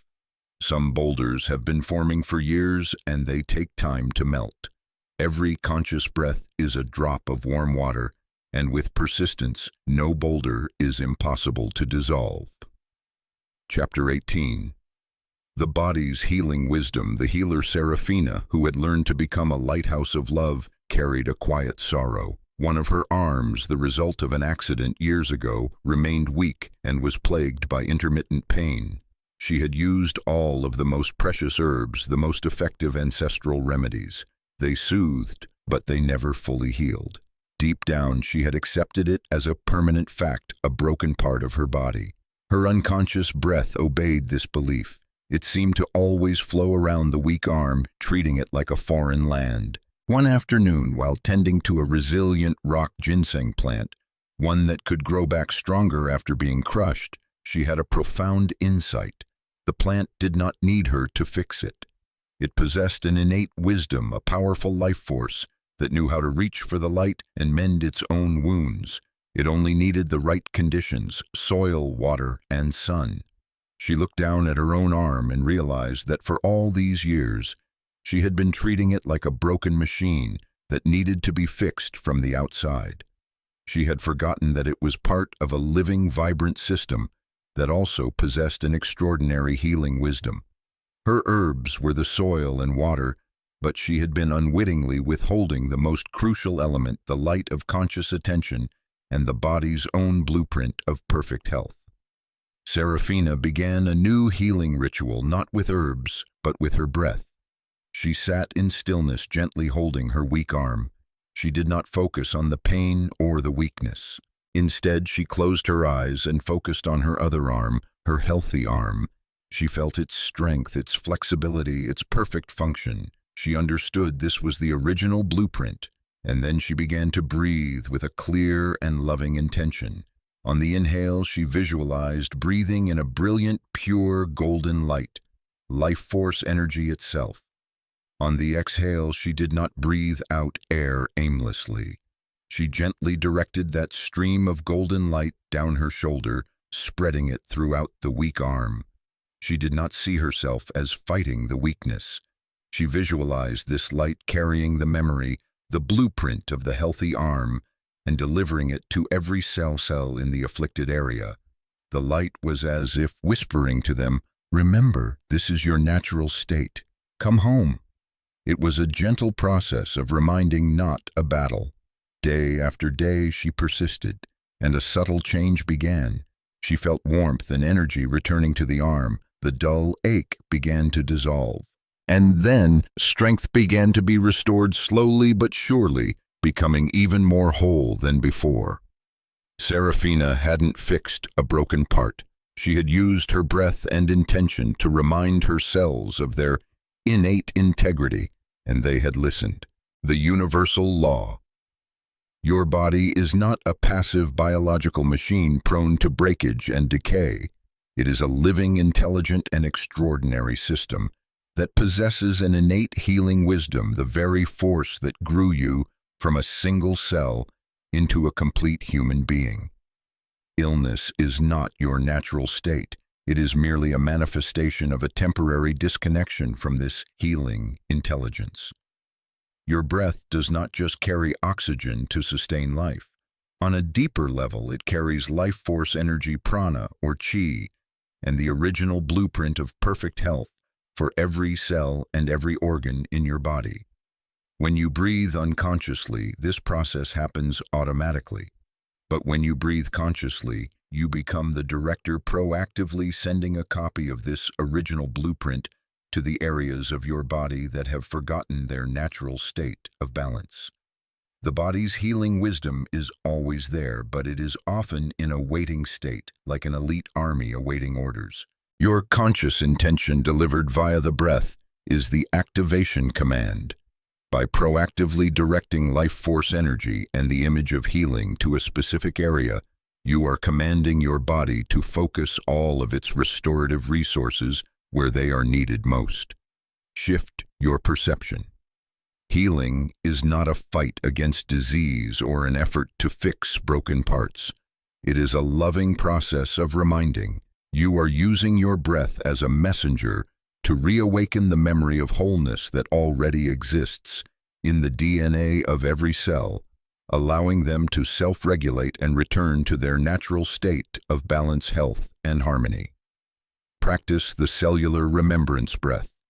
This exercise is designed to activate your body's innate healing wisdom by sending a reminding message to your cells. Step 1. Choose a healing target. Identify a part or an area of your body that is experiencing discomfort, pain, weakness, or illness. Gently place a hand on that area if you can. Step 2. Find the blueprint of wholeness. Close your eyes. Temporarily shift your attention away from the problem area. Instead, connect with the feeling of health. You can do this by focusing on another part of your body that is perfectly healthy, or by recalling a time in your past when you felt full of energy and vitality. Grasp that feeling of wholeness. Step 3. The activating breath. Inhale. Begin to inhale slowly and deeply through your nose. Visualize breathing in a shimmering white or golden light, a pure life force energy. exhale. Exhale slowly and gently, either through your nose or mouth. As you exhale, visualize directing that entire stream of light, carrying the blueprint of health you just felt directly into your target area. Step 4. Send the reminding message. As you are exhaling the healing light, hold a silent, loving intention directed at your cells. For example, remember, wholeness is your nature, or return to perfect balance, or simply feel love and gratitude for that part of your body. Repeat this cycle for 5 to 10 minutes. Do not expect an instant miracle. This is a dialogue, a process of rebuilding trust and connection with your body. With persistence, you are awakening the greatest physician who has always been within you. Chapter 19. The Power of Presence. The secret circle of the scholar Lyra had grown, but with that growth came new challenges. The constant fear of discovery had begun to seep inward, creating an atmosphere of tension and suspicion. 2 of her brightest students fell into a bitter argument over the interpretation of an ancient text. Their disagreement, fueled by anxiety, was poisoning the group. Their shared purpose was being eclipsed by personal conflict. Lyra's first instinct was to intervene. She was about to stand up, to use her logic and authority, to arbitrate, to point out who was right and who was wrong, to force them to make peace. But just as she was about to speak, she paused. She observed. She saw not just angry faces, but she felt the climate of the room. It was thick, heavy, and charged with resistance. She looked at the breath of the 2 arguing students. It was short, sharp, and defensive. And a profound truth dawned on Lyra. I cannot extinguish a storm by shouting at it. I must change the very atmosphere in which the storm exists. Any words from her, however wise, would just be another force pushing into an already chaotic space, and would certainly be met with resistance. Lyra abandoned her intention to lecture. Instead, she quietly sat back down in her place and closed her eyes. The room fell into a confused silence. Lyra no longer focused on her students or their argument. She focused on one thing only, her own breath. She began to breathe slowly, deeply, and rhythmically. With each exhale, she was not just releasing air. She visualized radiating a wave of energy from her heart, a wave of unconditional peace and compassion. She did not aim it at anyone. She simply began to fill the space around her with a new climate, making herself the eye of the storm. At first, nothing seemed to change, but Lyra persisted in her silent broadcast. A few minutes passed. A subtle shift began to occur. The tense silence in the room became a comfortable stillness. The angriest student suddenly looked down his shoulders, slumping as the defensive energy left him. The other student let out a sigh she didn't realize she had been holding.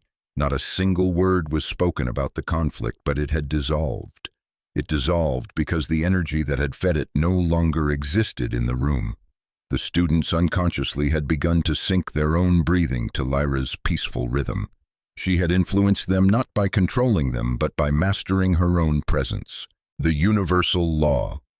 Your breath does not stop at your skin. It constantly radiates an invisible energy field, an atmosphere that profoundly affects the moods, thoughts, and even behaviors of those around you. Whether you are conscious of it or not, you are a 24/7 energetic transmitter. Attempting to change others directly with words, actions, or force often only creates resistance. The more effective and wiser path is to change the energetic environment in which they exist. By proactively breathing peace into a tense meeting, breathing love into a difficult family gathering, or breathing focus into a chaotic work group, you are changing the climate of the room.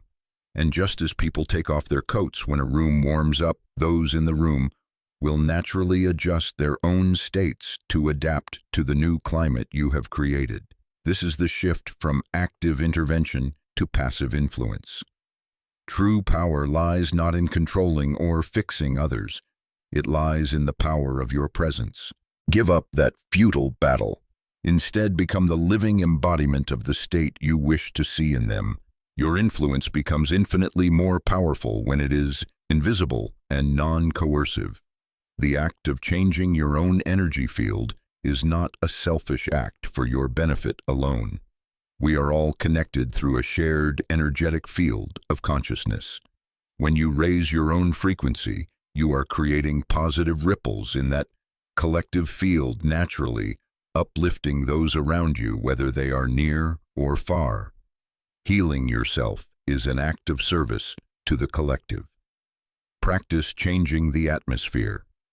This exercise will guide you to consciously use your breath to change the energy field of a space, positively influencing your environment without intervention. Step 1. Become the anchor. When you enter a tense or chaotic situation, the first order of business is to not get swept up in that energy. Silently turn your attention inward to your own breath. Become the peaceful anchor in the middle of the storm. Step 2. Choose your broadcast frequency. Decide clearly what energy you want to bring into this space. You cannot broadcast everything at once. Choose one core quality. Is it peace, compassion, forgiveness, or clear focus? Step 3. The broadcast breath. Inhale. Take a deep breath in through your nose. As you inhale, visualize drawing in an infinite supply of your chosen quality from the universe, filling your entire body and mind with it. Exhale. Exhale slowly and long through your mouth or nose. As you exhale, visualize that quality radiating from you in all directions like a gentle, luminous mist. Do not aim it at anyone. Simply fill the space around you with that frequency. Step 4. Maintain and observe. Your only job is to continue maintaining this silent broadcast. Do not expect a specific outcome, just hold your frequency, and then observe. You will notice subtle shifts in the climate of the room, in the tone of voice and body language of others, as they begin to respond to the new energetic environment you have created. Chapter 20. The Warrior's Breath. Gideon the blacksmith, who had learned to dissolve his own fear, had now become a symbol of resilience in the city. His forge created not only strong swords, but was also a place where other men came to learn about true strength. But all growth comes with tests.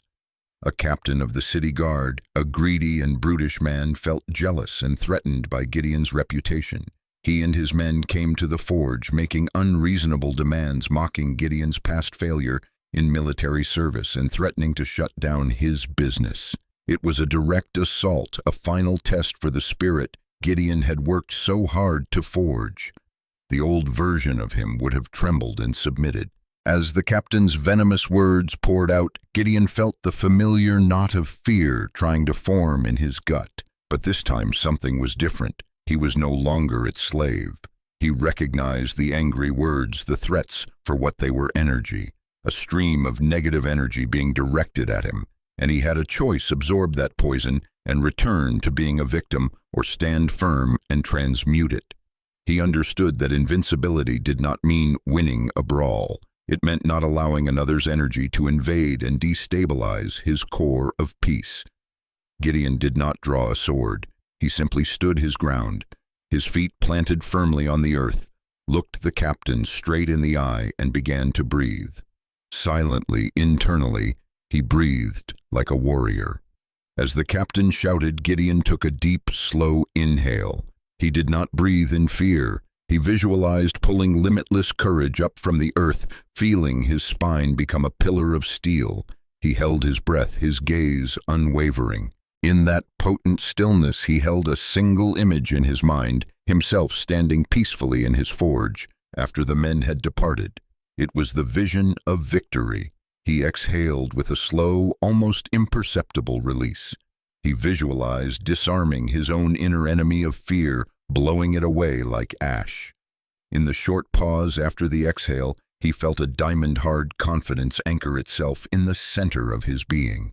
The captain, who had expected to see fear and submission, was met with an impenetrable calm.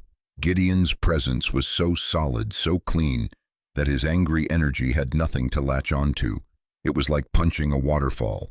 He began to grow flustered, his threats sounding hollow, even to his own ears. Gideon spoke, his voice calm and firm, not with defiance, but with absolute self-possession. My forge serves this community, not threats.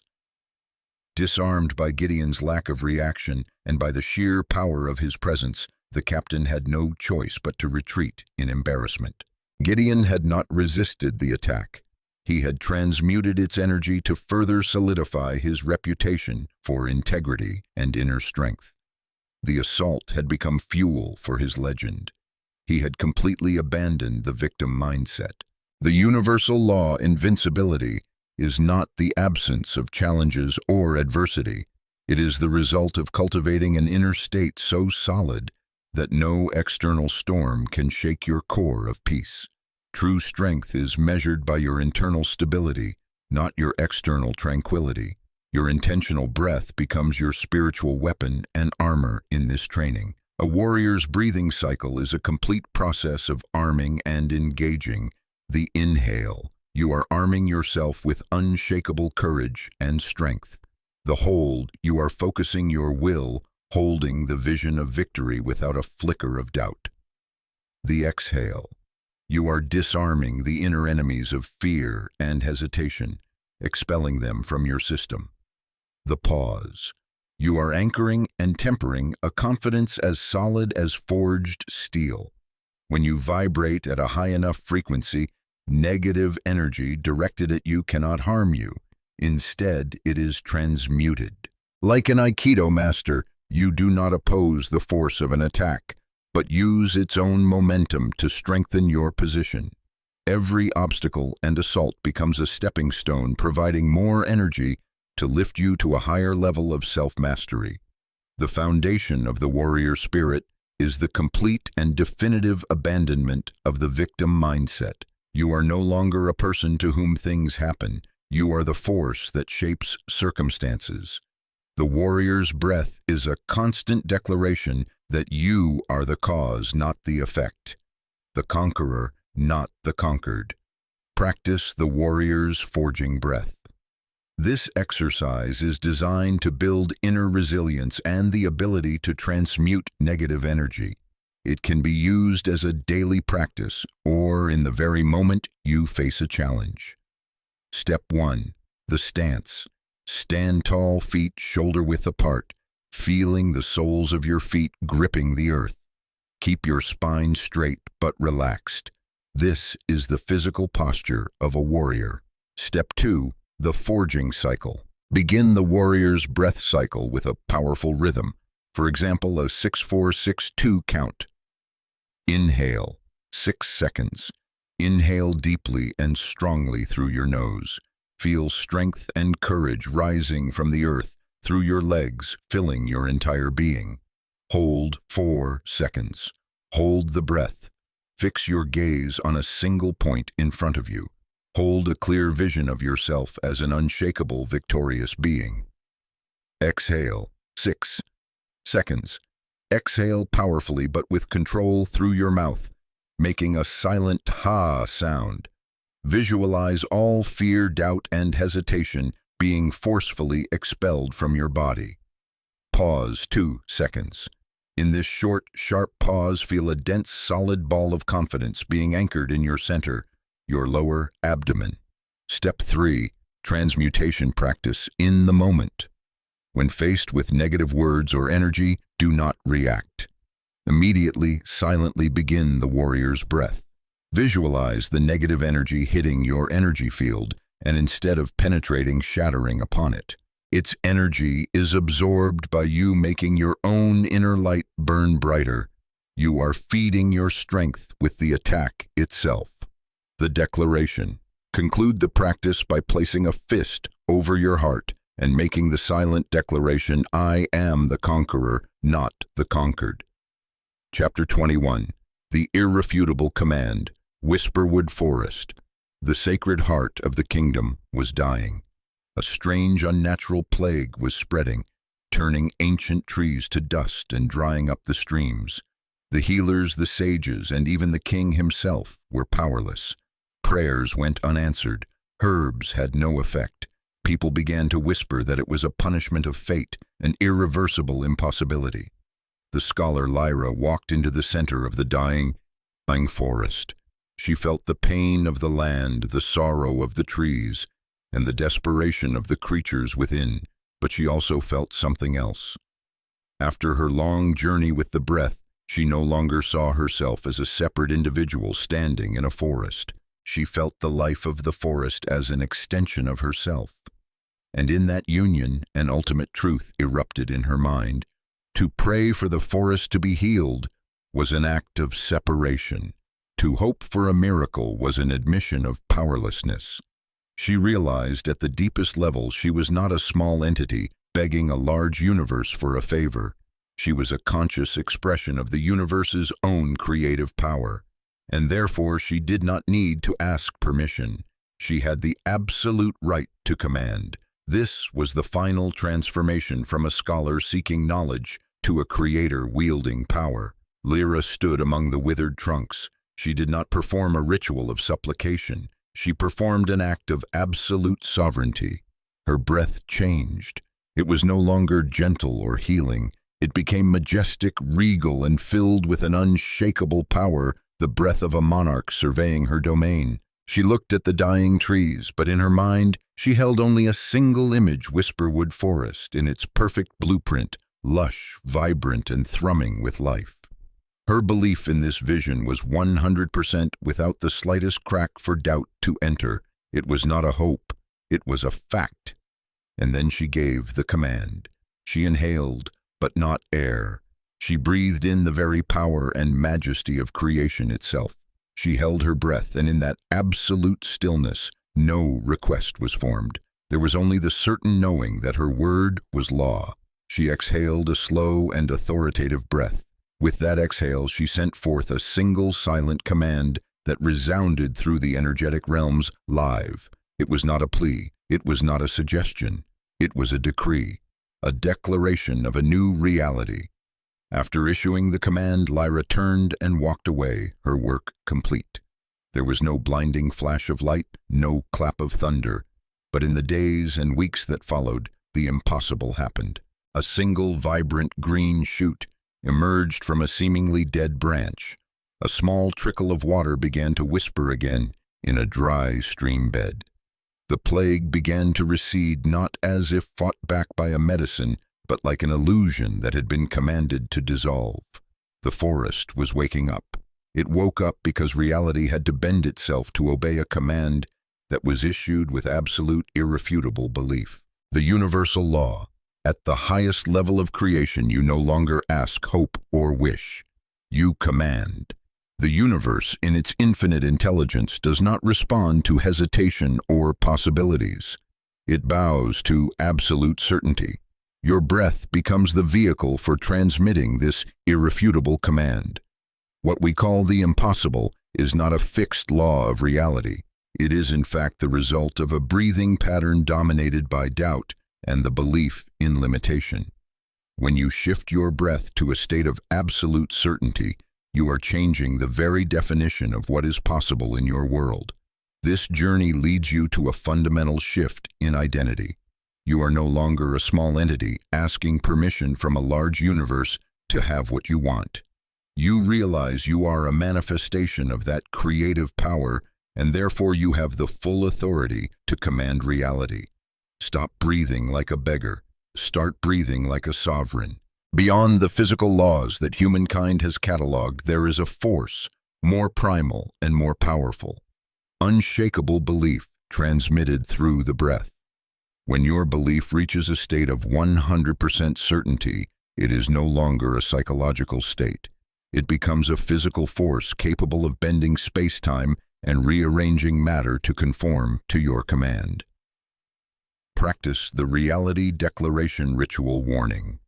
This is a practice of the highest order. It is not a technique to be tested. It is an act of absolute self-mastery and should only be performed after you have mastered the lessons of doubt, fear, and limiting beliefs. Step 1. Merge with power. Sit in silence. Begin to breathe deeply and slowly. Your goal is not to relax, but to feel the boundaries of your personal self dissolve. Breathe until you no longer feel like a separate individual breathing, but like the universe itself is breathing through you. Step 2. Distill the command. Identify your intention. Then distill it down to a single word or a short phrase, a declaration of a truth that already exists. Not "I want to be healthy," but perfect health. Not "I want success," but success. Step 3. The command breath. Inhale. Take a deep and authoritative breath. Feel that you are inhaling the very authority of the universe, the ability to command atoms and laws. Hold your breath. In this intense stillness, hold a state of 100% certainty. There is no room for even 0.01% of doubt. In this moment, your command is reality. Exhale slowly, regally, and with full intention. With the breath, project your single command into the fabric of space-time. It is a decree. It is done. Step 4. Return to the state of "it is so." Immediately after the exhale, your work is finished.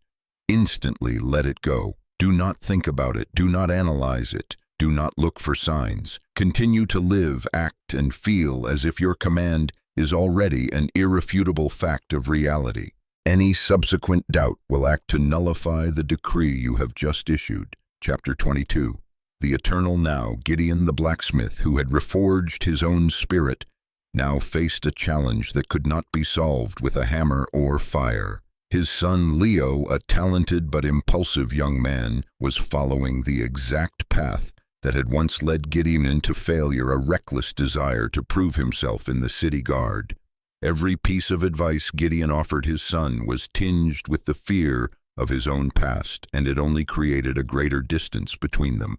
He was trapped powerlessly, watching his past threaten his son's future. One evening, sitting alone in Farmer's forge, he watched the cooling steel, his mind adrift. He realized that the past, present, and future were not separate points on a line. They were like different states of the same bar of steel, all coexisting in potential. His painful failure in the past and his son's recklessness in the present were not two separate events. They were echoes vibrating together in an eternal now. And an extraordinary truth dawned on him: to solve the problem of the present, he had to heal the wound of the past and borrow wisdom from a future where this problem was already solved. And his breath was the bridge. Gideon began the deepest meditation he had ever known.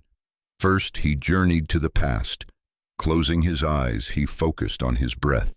He saw himself a young man lying on a battlefield, trembling and broken. With each slow, compassionate exhale, the present-day Gideon sent a stream of warm, golden light across time. The light carried a message the young man had never heard: "I forgive you. You were brave. You did your best. You are safe now." He wasn't changing the event. He was changing the energy and meaning attached to it, dissolving the root of the trauma right here in the eternal now. When a sense of peace with the past settled in, he shifted his focus. Now he journeyed to the future. He visualized a future version of himself, an old, wise, and serene Gideon, sitting beside his grown, successful, and happy son, Leo. With each deep inhale, the present-day Gideon borrowed the consciousness of that future self. He breathed in the patience, the confidence, and the wisdom of the man who had already solved the problem. He silently asked, "How did you do it?" The answer came not in words, but as a feeling, a sense of trust, of letting go, of control, of leading with love instead of fear. Gideon opened his eyes.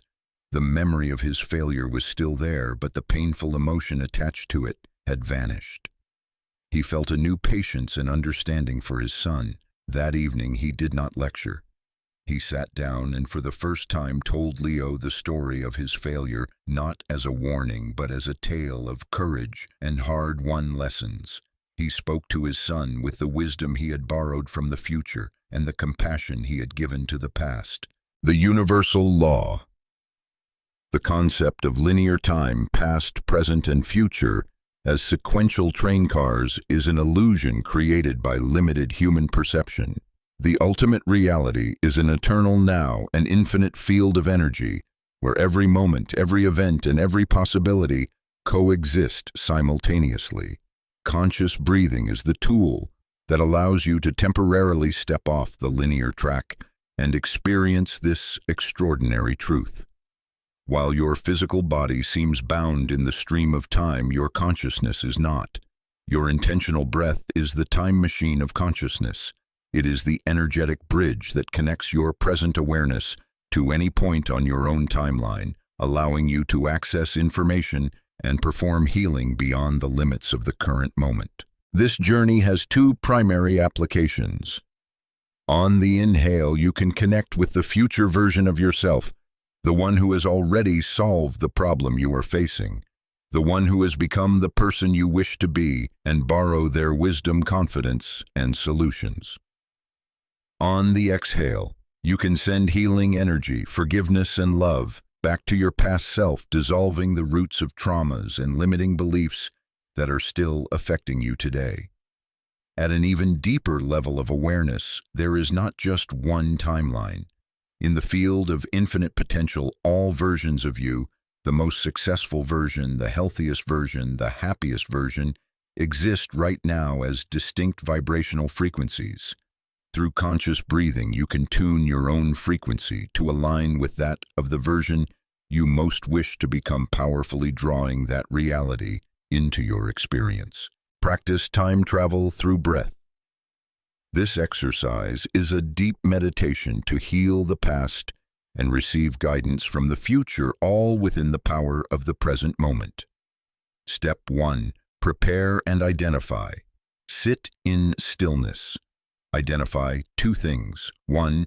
A specific wound or regret from your past that still affects you. 2. A specific challenge or problem you are facing in the present. Step 2. Heal the past. The journey of the exhale. Close your eyes and begin to breathe deeply. Visualize your younger self at the very moment the trauma occurred. See that image with compassion as you would a child in need of help. With each slow, long exhale, visualize a stream of warm pink or golden light flowing from your present heart to the heart of that past self. With that stream of light, send a silent message of healing. I forgive you.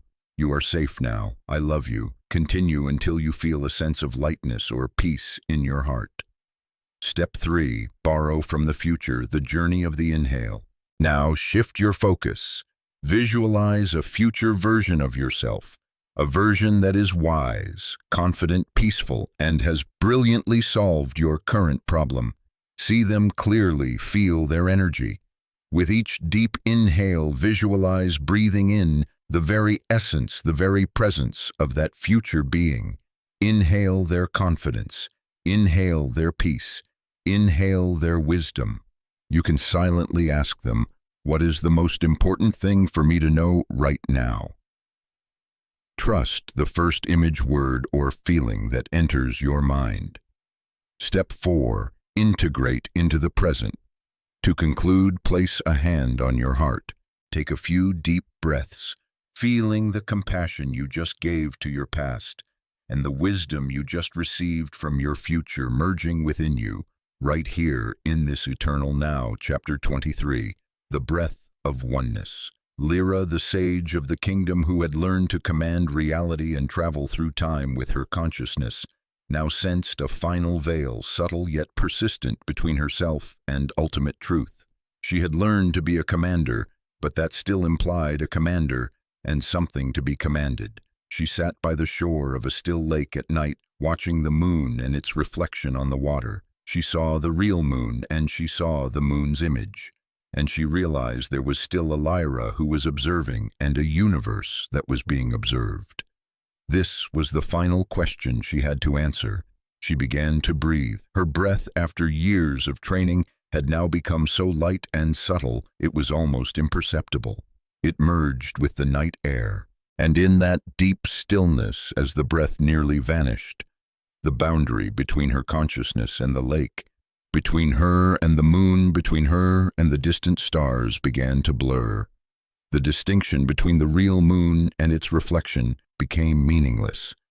And then a truth that shook the very core of her being, yet brought with it an infinite release, erupted within her.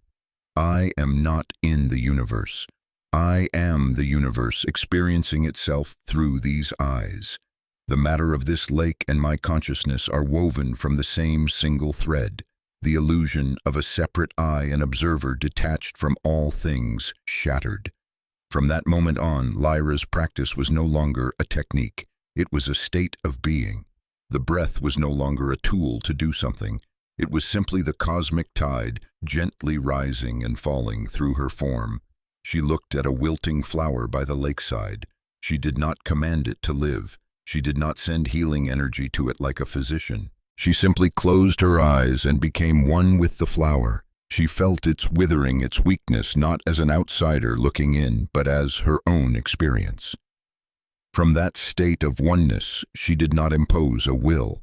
She simply introduced into that shared field of consciousness the memory of vibrancy and understanding of wholeness that was inherent in her own consciousness, because she was life. She did not heal the flower.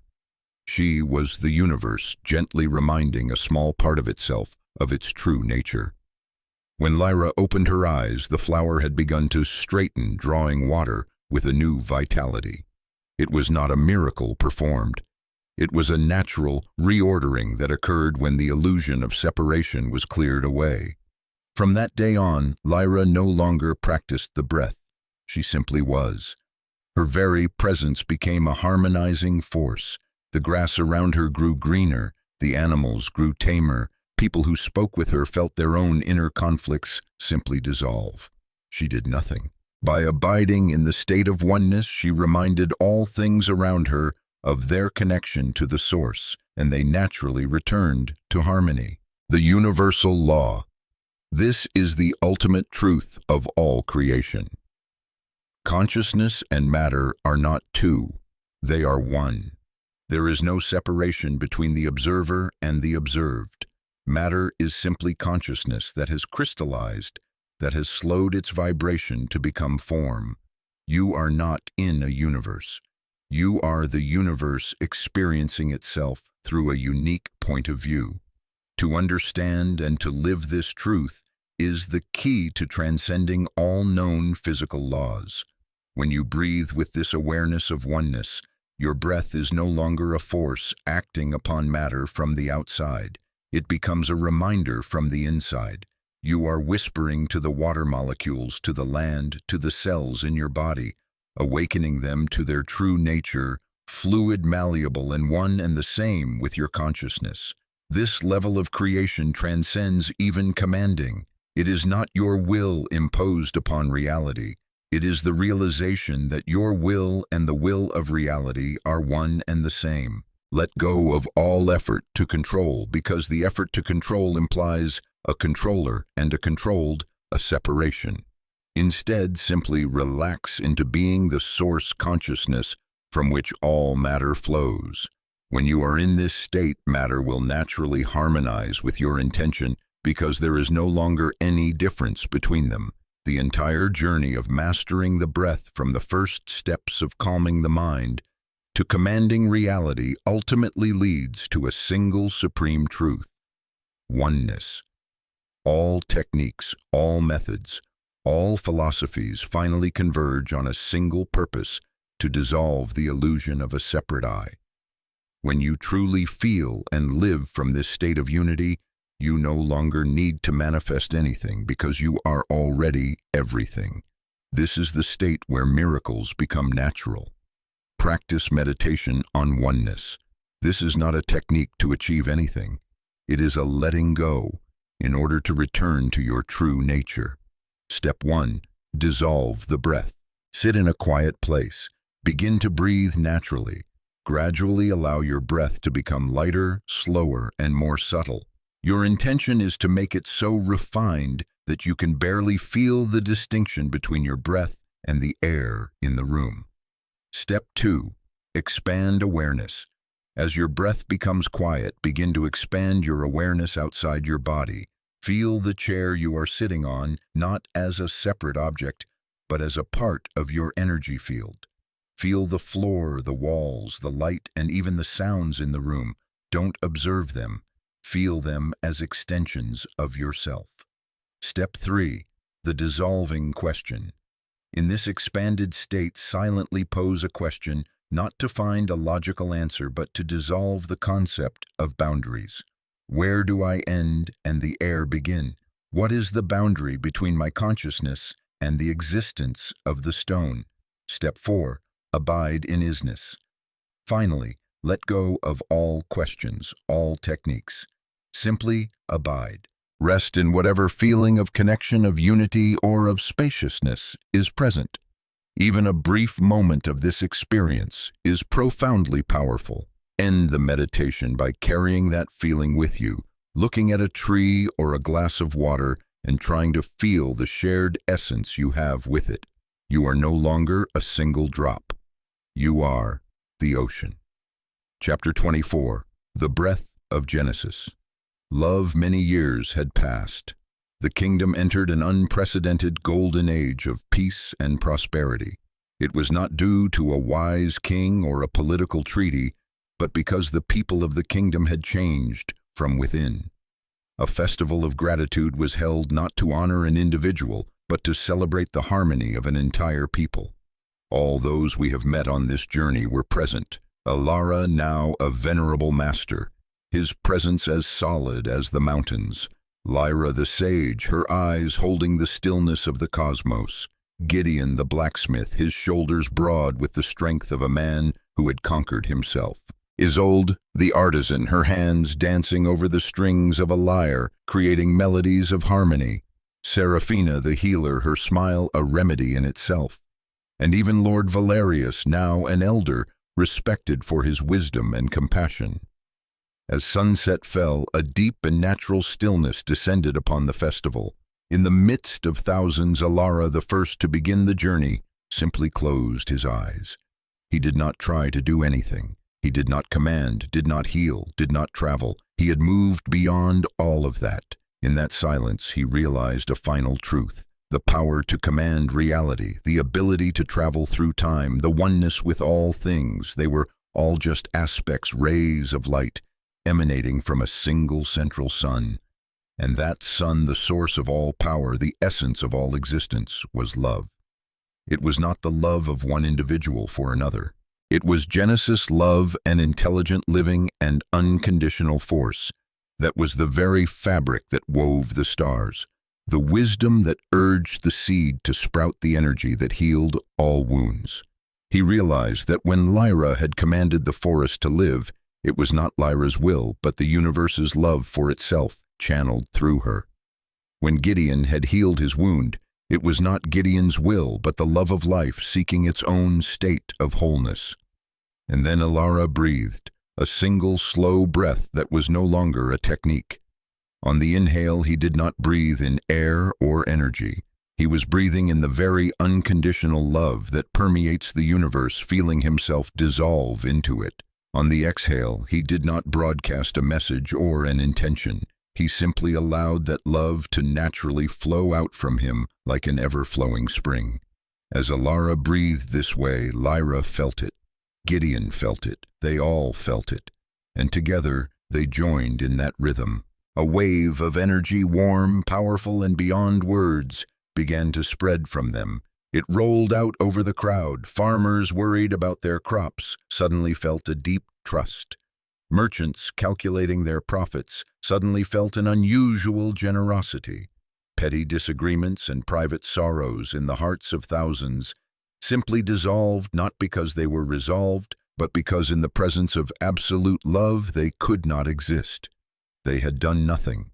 By becoming one with the primal creative force, they had become a living blessing. Their presence had become the healing gift for the entire kingdom. The universal law, your journey has reached the end of the path, and here you discover that the path always led to a single destination. Beyond intention, beyond belief, beyond even power, There is an ultimate, primal, and all-encompassing creative force: love. This is not a romantic emotion or personal affection. This is Genesis, love, the very fabric of existence, the foundational energy that formed all things and holds them together. Every power of manifestation you have learned, self-mastery, harmony, command, oneness, is merely a different facet of this one primal force. If love is the infinite energy source of the universe, then your conscious breath is the conduit, the sacred channel by which you bring that energy into the material world. By consciously filling your every breath with unconditional love, you transform a simple biological process into a creative act of the highest order. When you operate from the frequency of pure love, the normal laws of limitation no longer apply. Love has the power to dissolve all resistance, to heal all division, and to attract abundance naturally. This is because it connects you directly to the source of all possibility, where there is no lack, no conflict, and no imperfection. At the pinnacle of this practice, the goal is no longer to get something for yourself. The game of personal manifestation is over. The goal now is to become a source of energy for all. By breathing out love, you become a living blessing, a broadcast station of harmony and abundance. Your very presence in itself becomes a healing gift to the world. This is the final and most glorious transformation from seeking to giving. The final practice, becoming the source. This is the simplest yet most profound practice. It is not a technique, but a state of being. Step 1. Return to the heart. Sit in stillness. Place a hand over your heart center.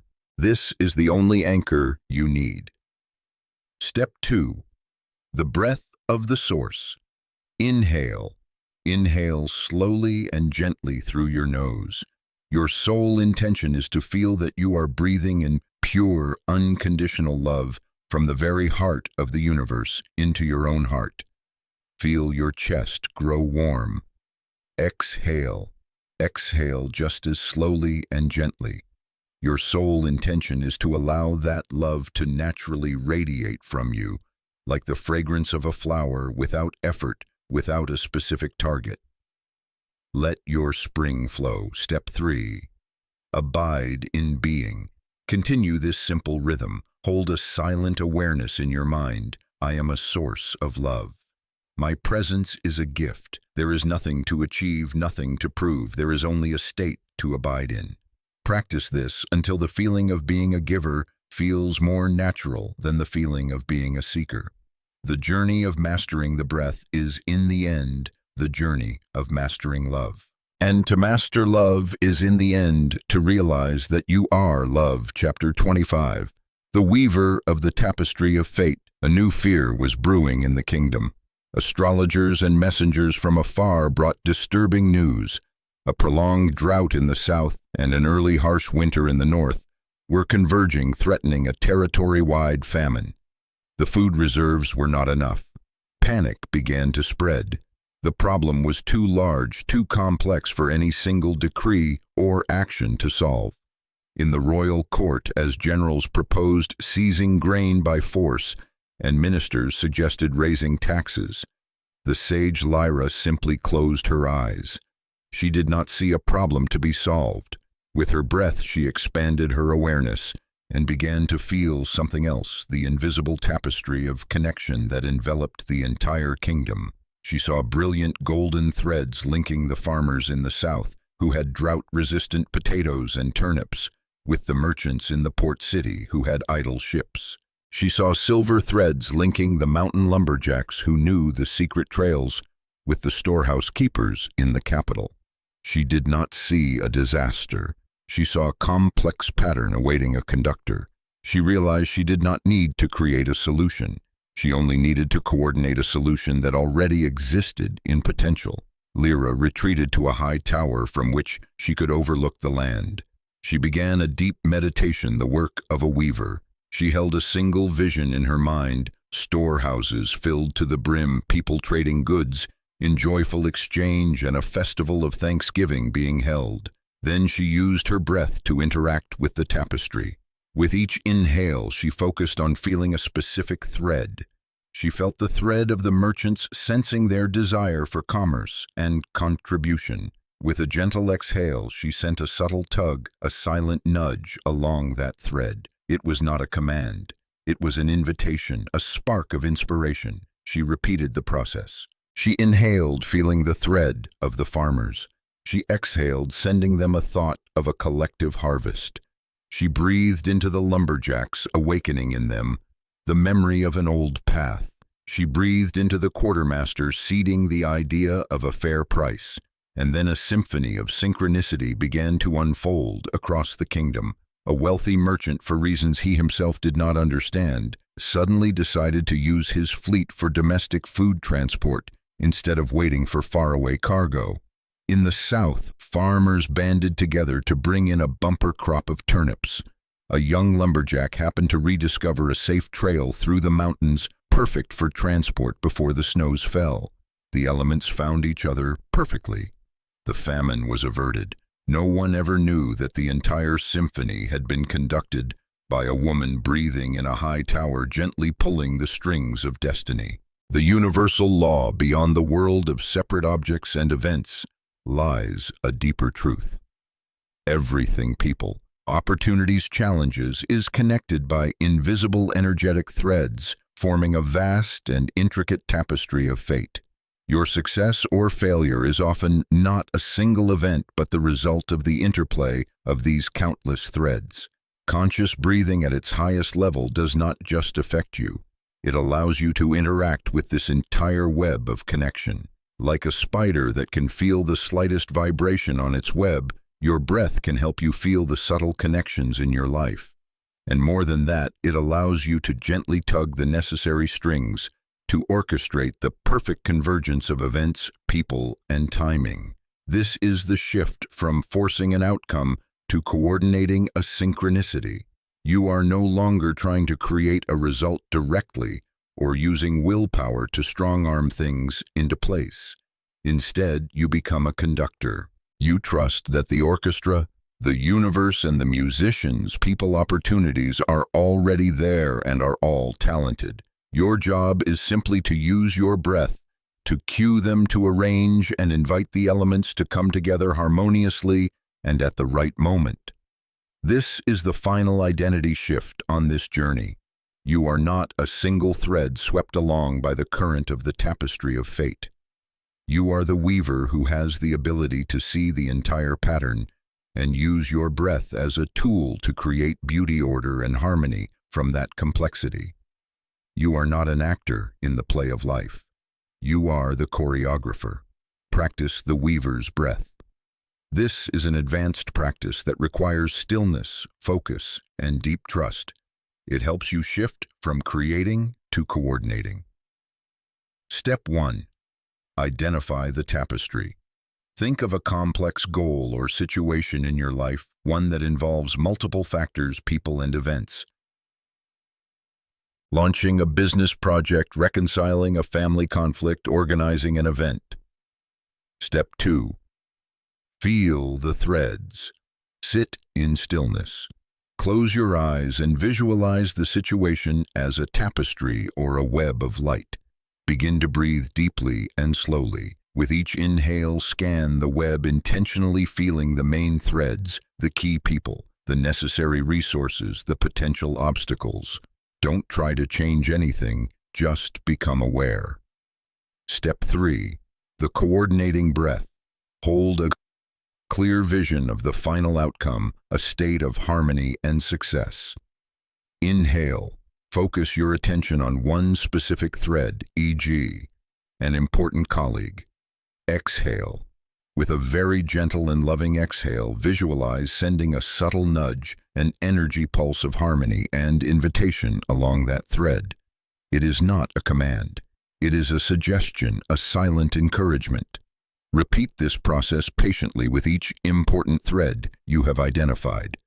You are gently plucking each individual string to create a perfect chord. Step 4.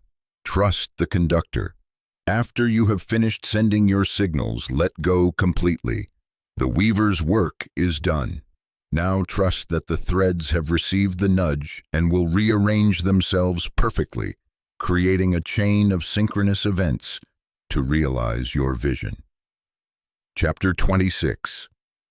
Awakening the Sleeping Dragon. In the most ancient texts in whispers passed down through masters, there is talk of an ultimate source of creative power. A vast cosmic energy called the dragon's breath lies coiled and dormant at the base of the spine in every human being. It is not a power to be created or sought. It is a birthright of creation, an infinite potential waiting to be awakened. In a remote tower, a sorcerer named Kalen, who had spent a lifetime accumulating knowledge and power, believed he had found the key to awaken this dragon. Driven by ambition and ego, he believed that with his iron will and understanding, he could subdue and control this primal force for his own ends. He performed a ritual using a forceful breathing rhythm he had read about to try and compel the dragon to stir, and it stirred. A searing energy erupted within Kalen, and for a moment he felt like a god. His thoughts manifested instantly. He thought of gold, and gold appeared. He thought of power, and illusions of kingdoms kneeling before him shimmered into being. But because his heart was unpurified, the dragon's breath amplified everything else as well. His fear of losing power manifested as horrifying shadow beasts shrieking around him. His desire to dominate turned the gold in his hands into venomous snakes. Kalen was incinerated by the very fire he had tried to command. At that same moment, on a distant mountain peak, Ilara, the stonemason, who was now a sage, felt a violent tremor in the energetic tapestry of reality. He knew exactly what had happened. He did not intervene. He understood there are lessons each soul must face alone. The event was merely a reminder of final calling for himself. After years of cleansing his soul, his heart was now without a single ripple of personal desire. All of his actions stemmed from love and oneness. He was ready. Ilara sat down in the heart of a cave. He performed no ritual. He did not try to awaken anything. He simply breathed a breath of total surrender and service. He offered his entire being as an empty and pure vessel for the highest good of all. And in response to that absolute purity, the dragon awakened on its own. It was not a forcing, but an act of grace. A brilliant yet incredibly gentle current of energy, spontaneously uncoiled, spiraled, and rose up his spine. It was not frightening. It felt like coming home. It was an infinite power, yet it was completely safe, because there was no selfish intent left in him for it to amplify. When Ilara opened his eyes, he saw no gold or illusions. He had become something else, a transparent conduit for the will of the universe. His very presence became a creative act. When he walked through a barren patch of land, life sprouted in his footsteps. When he sat in stillness, the atmosphere around him harmonized. Ilara was no longer a master. He had become a divine servant. The universal law. Within every person exists a source of primal creative power, a vast cosmic energy often called kundalini, or the dragon's breath that lies dormant. This is not a power to be created, but a potential waiting to be awakened. It is the ultimate force of manifestation, capable of turning intention into reality instantaneously. But understand this with absolute seriousness. This power is a double-edged sword. The greater the power, the greater the peril. The dragon's breath amplifies intention instantly and without a filter. It will manifest purity as quickly as it will manifest selfishness. For an unpurified mind, attempting to awaken this power can lead to self-destruction, for it will make one's greatest fears and darkest desires just as real. Therefore, the complete purification of the heart is the non-negotiable prerequisite. This is not a technique you can try out. Before you even think of awakening the dragon, you must first clean its lair. The absolute prerequisite is a heart that has been completely cleansed of ego, selfishness, jealousy, resentment, and all personal desire. You must reach a state where your every intention is solely in service to the highest good of all. The final peak of this journey is not to become a master who can command reality for one's own benefit.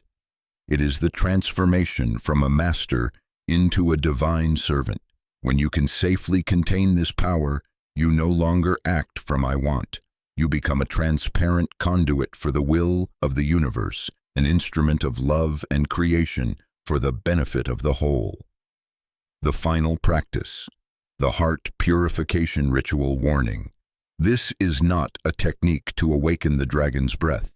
Forcibly attempting to awaken this power without complete purification can lead to severe mental and physical consequences. The following practice focuses only on purification, the sole and necessary preparatory path. Step 1. Honest self-inquiry. Sit in stillness. Courageously look deep into your heart and answer these questions with absolute honesty. What is the deepest motivation driving me on this path? If I had infinite power, what would I truly use it for? Do I still hold on to any resentment, jealousy, or selfish desire within me? Step 2. The breath of release. For each selfish desire or negative emotion you identify, perform a breath of surrender. Inhale. Breathe in and acknowledge the presence of that emotion or desire without judgment. Exhale. Exhale slowly and long. With the out-breath, consciously and voluntarily offer up surrender that emotion or desire to a higher purpose. Say silently, I release this for the highest good of all. Step 3. The vow of service. Conclude the practice by placing your hands on your heart and performing a series of gentle breaths. With each breath, hold a single intention in your mind. May my every action, my every thought, and my every breath serve the highest good of all. Practice this purification daily. It is the most important and sacred work. Trust that if and when your vessel becomes truly pure, the light will find its own way to fill it. The greatest awakening is not an achievement, but an act of grace. Chapter 27. The Cosmic Library. The sage Lyra, who had learned to merge with the all, now faced a final, most subtle limitation, the limit of her personal understanding. Young students with eager hearts came to her with questions that went beyond the experience of a single lifetime. They asked about the origin of consciousness, the ultimate purpose of suffering, the nature of what people called God. Lyra realized that her own wisdom, however vast, was but a single drop in an endless ocean, and she felt a calling not to seek more power, but to merge with that very ocean of knowledge. She returned to the royal library, the place that had once been the starting point of her journey. She sat amidst the thousands of leather scrolls, but this time she did not read a single word. She closed her eyes and simply breathed. She realized that all the knowledge recorded on these pages was merely a shadow, a faint reflection of a living, vibrant, and ever-changing truth. The real library was not built of stone and filled with ink. It was a library of consciousness, built and added to by every soul who had ever sought truth, from the greatest enlightened beings to the humblest farmers. And she knew that her breath was the master key to that library's door. Lyra began a new form of meditation, a practice not to know more but to become a conduit. First, she emptied her cup. With each slow, long exhale, she consciously let go of everything she thought she knew. She let go of the title Lyra the Sage. She let go of her philosophies, her preconceptions, her achievements. She made her mind a clean and open space. It was an act of profound humility. When her mind was still, she used her inhale with a new intention. She did not breathe in air nor energy. She breathed in a question, a silent open query sent to the collective field of consciousness. Please show me. And then she simply listened. She did not try to think, did not search for an answer. She abided in a state of receptive, open stillness, and knowledge began to flow through her. It did not come in the form of words or logical concepts. It was a direct, instantaneous understanding.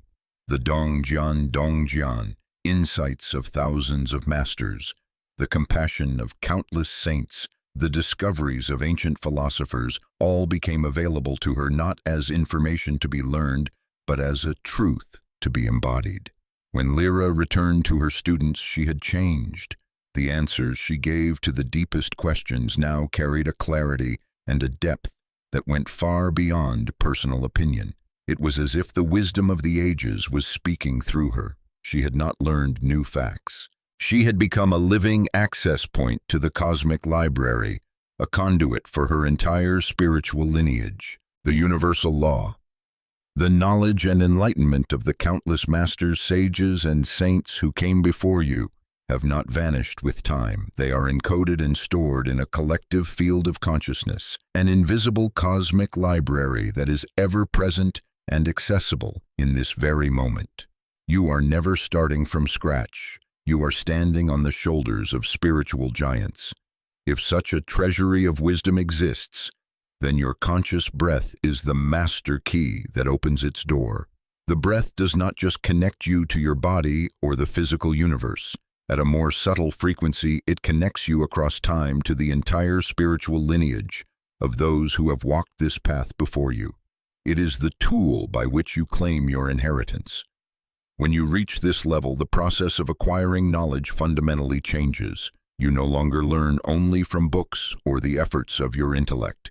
You shift from a state of learning to a state of channeling. You become a conduit, allowing the wisdom of the masters to flow through you. Insight comes to you not through effort, but through open and humble reception. To receive this great inheritance, you must first clear your inner space. This requires you to temporarily let go of your personal ego, your preconceptions, and your own limited understanding. When you exhale and allow your personal consciousness to dissolve, even for a moment, you are creating a vacuum for the wisdom of your lineage to fill. This is the ultimate act of humility and a deep trust in a wisdom far greater than your own. Practice the wisdom channeling breath.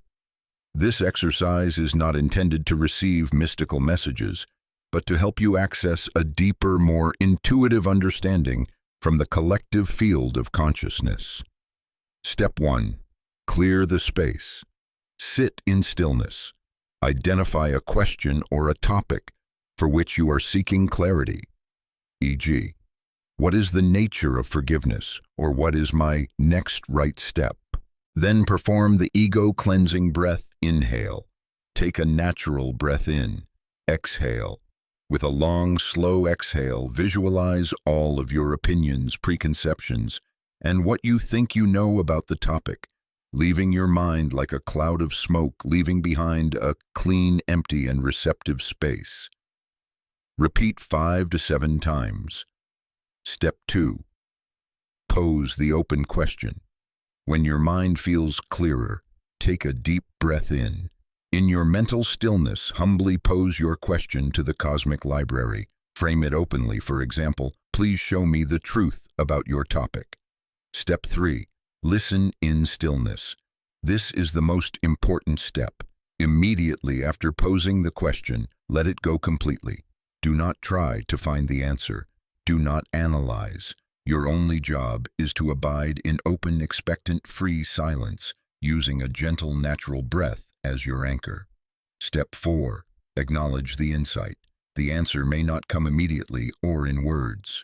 It may come as a sudden feeling of peace, a novel image that flashes in your mind, a single word that resonates, or an aha moment of clarity that arrives later in the day. Trust the first subtle impressions that come to you without analysis or judgment. You are receiving your inheritance, one drop at a time. Chapter 28. The Return. My fellow traveler, we have walked a long journey together. We began in the place of Alara, believing that power lay behind external gates. We learned to dance with the river, like Kael, finding strength in harmony. We joined Lyra in becoming a lighthouse, healed our scars with Gideon, and together we learned to command reality. We have traveled through time, coordinated the tapestry of fate, and faced the sleeping dragon within. Every chapter, every technique, every breath has been a step on the path back home. And now we stand at the final threshold, where all techniques, all efforts dissolve, leaving a single brilliant and simple truth. That truth is this: you do not use the breath. You are the breath. At some point on the journey, you will realize that the breath is no longer a tool that a personal I uses to affect a separate reality. That separation dissolves. You realize that life itself, the universe itself, is breathing through your form. Every inhale is the ocean flowing in. Every exhale is the ocean flowing out. You are no longer the practitioner. You are the practice itself. This is the final and most profound transformation from doing to being. This entire journey, in truth, was not about a finite human learning infinite capacities. It was a process for infinite consciousness temporarily taking the form of a human to remember its true nature. You were never a drop of water learning to control the ocean. You have always been the ocean uniquely experiencing itself through the form of a drop. All the miracles, all the powers you have discovered were in truth just the ocean remembering its own natural essence, the ability to self-heal, the ability to self-create, the ability to self-harmonize. When this shift in identity occurs, all striving vanishes. You no longer need to try to manifest or attract anything. Reality will naturally rearrange itself harmoniously around you, not because you command it to, but because there is no longer any conflict or separation between your will and the will of the universe. Your desire becomes the natural expression of life itself. Creation becomes as effortless as breathing because it is breathing. And this is the final truth to which all these pages have been pointing. The purpose of this journey was not for you to achieve some new state. It was only for you to remember who you truly are. You are already whole. You are already powerful. You are already love. All fears, all limiting beliefs, all feelings of lack are but layers of forgetfulness that have settled upon a diamond that was already perfect. Every breath from now on is not an exercise. It is an act of remembrance, a return to the peace and power inherent in your true being, the final breath, the breath of remembrance. This is not a technique. This is an invitation to live the truth you have discovered. Let go of all techniques. Thank the breath of command, the dragon's breath, the prosperity breath, and all the other companions on your path. They have completed their task of bringing you here. It is time now for them to rest, sit, and just breathe. Do not control, do not command, do not intend. Simply observe and feel the natural flow of air moving in and moving out. Hold a single awareness. With every single breath, let this one silent truth resonate within you. On the inhale, the universe is breathing in me.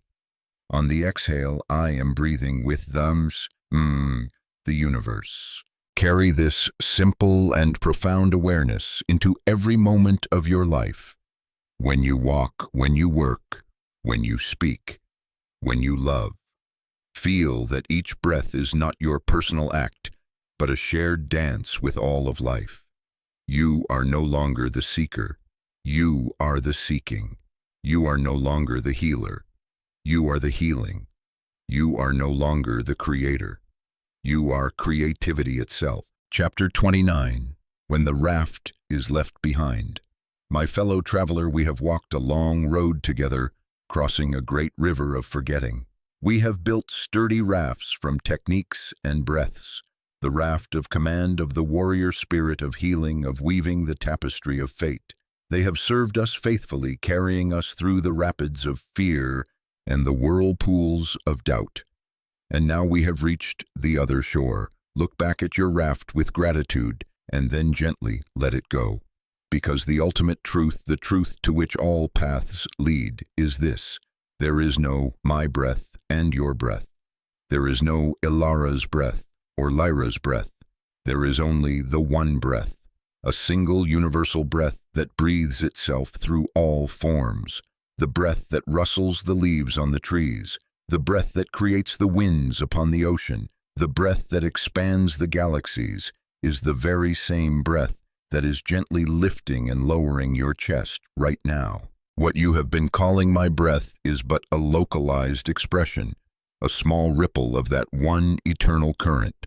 All of the techniques, the rhythms, the practices you have learned were just the raft to get you across the river. They were necessary tools to break the illusion, to focus the mind, to remind you of your power. They are immensely precious. But when you have reached the other shore, you no longer need to carry the raft on your back. The pinnacle of mastery is the freedom to let go of all tools. And when you let go of the raft of doing, you will fall into a new state of awareness. You are not breathing, you are being breathed. This is the most subtle yet the most total of all shifts. It is the complete surrender of the role of the doer, the controller, the practitioner. You realize that the same intelligence that governs the tides and the movement of the stars is the very same force that is breathing through you. You do not need to try. You do not need to control. You only need to allow. This is the ultimate rest, the absolute abiding in the flow of life. And in that rest, a smile will appear on your lips. You will realize the entire spiritual quest, with all its efforts, its struggles and its breakthroughs, was in truth a sacred play that you yourself had staged. You, the seeker, are the very power you were always seeking. You, the healer, are the very wholeness you always craved. You, the creator, are the very universe you always tried to command. You were only temporarily wearing the form of a seeker. There was nothing to achieve because you were already everything. There was nowhere to go because you were always home. There was only a single truth to be recognized. The final practice, no more practice. Now there are no more techniques to learn, no more exercises to do. The only practice that remains is to live.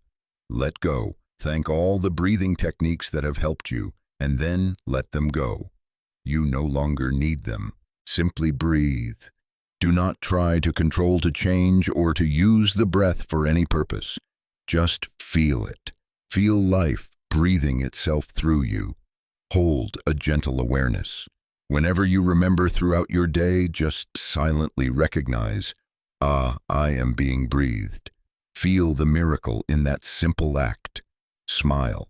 When you find yourself falling back into striving, worrying, or seeking, just smile compassionately. Recognize the old play of the seeker, and then gently return to this simple, profound truth. You are being breathed. You are being lived. You are being loved. The work is done. It always was.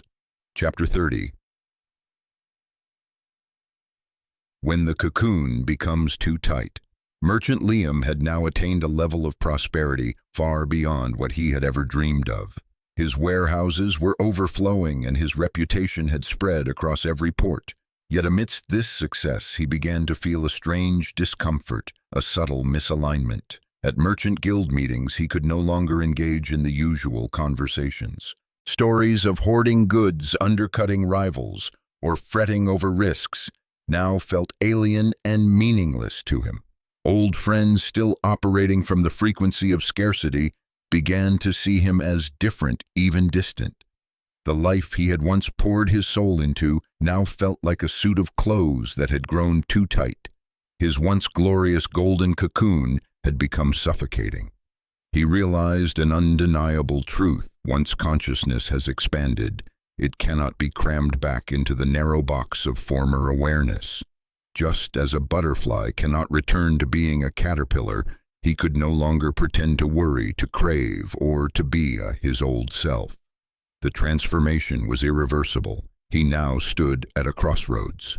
One path was to continue pretending to force himself into the old garments of identity, a stifling and false existence.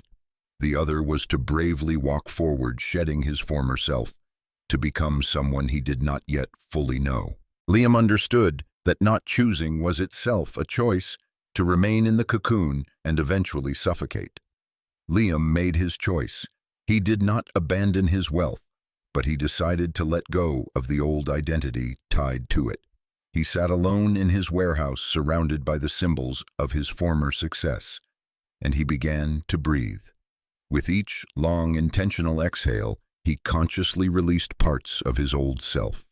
He breathed out the title Liam, the successful merchant. He breathed out the fear of lack that had once driven him. He breathed out the need for external validation. His breath became a tool of purification, creating space for something new to emerge. And from that space, a new purpose was born.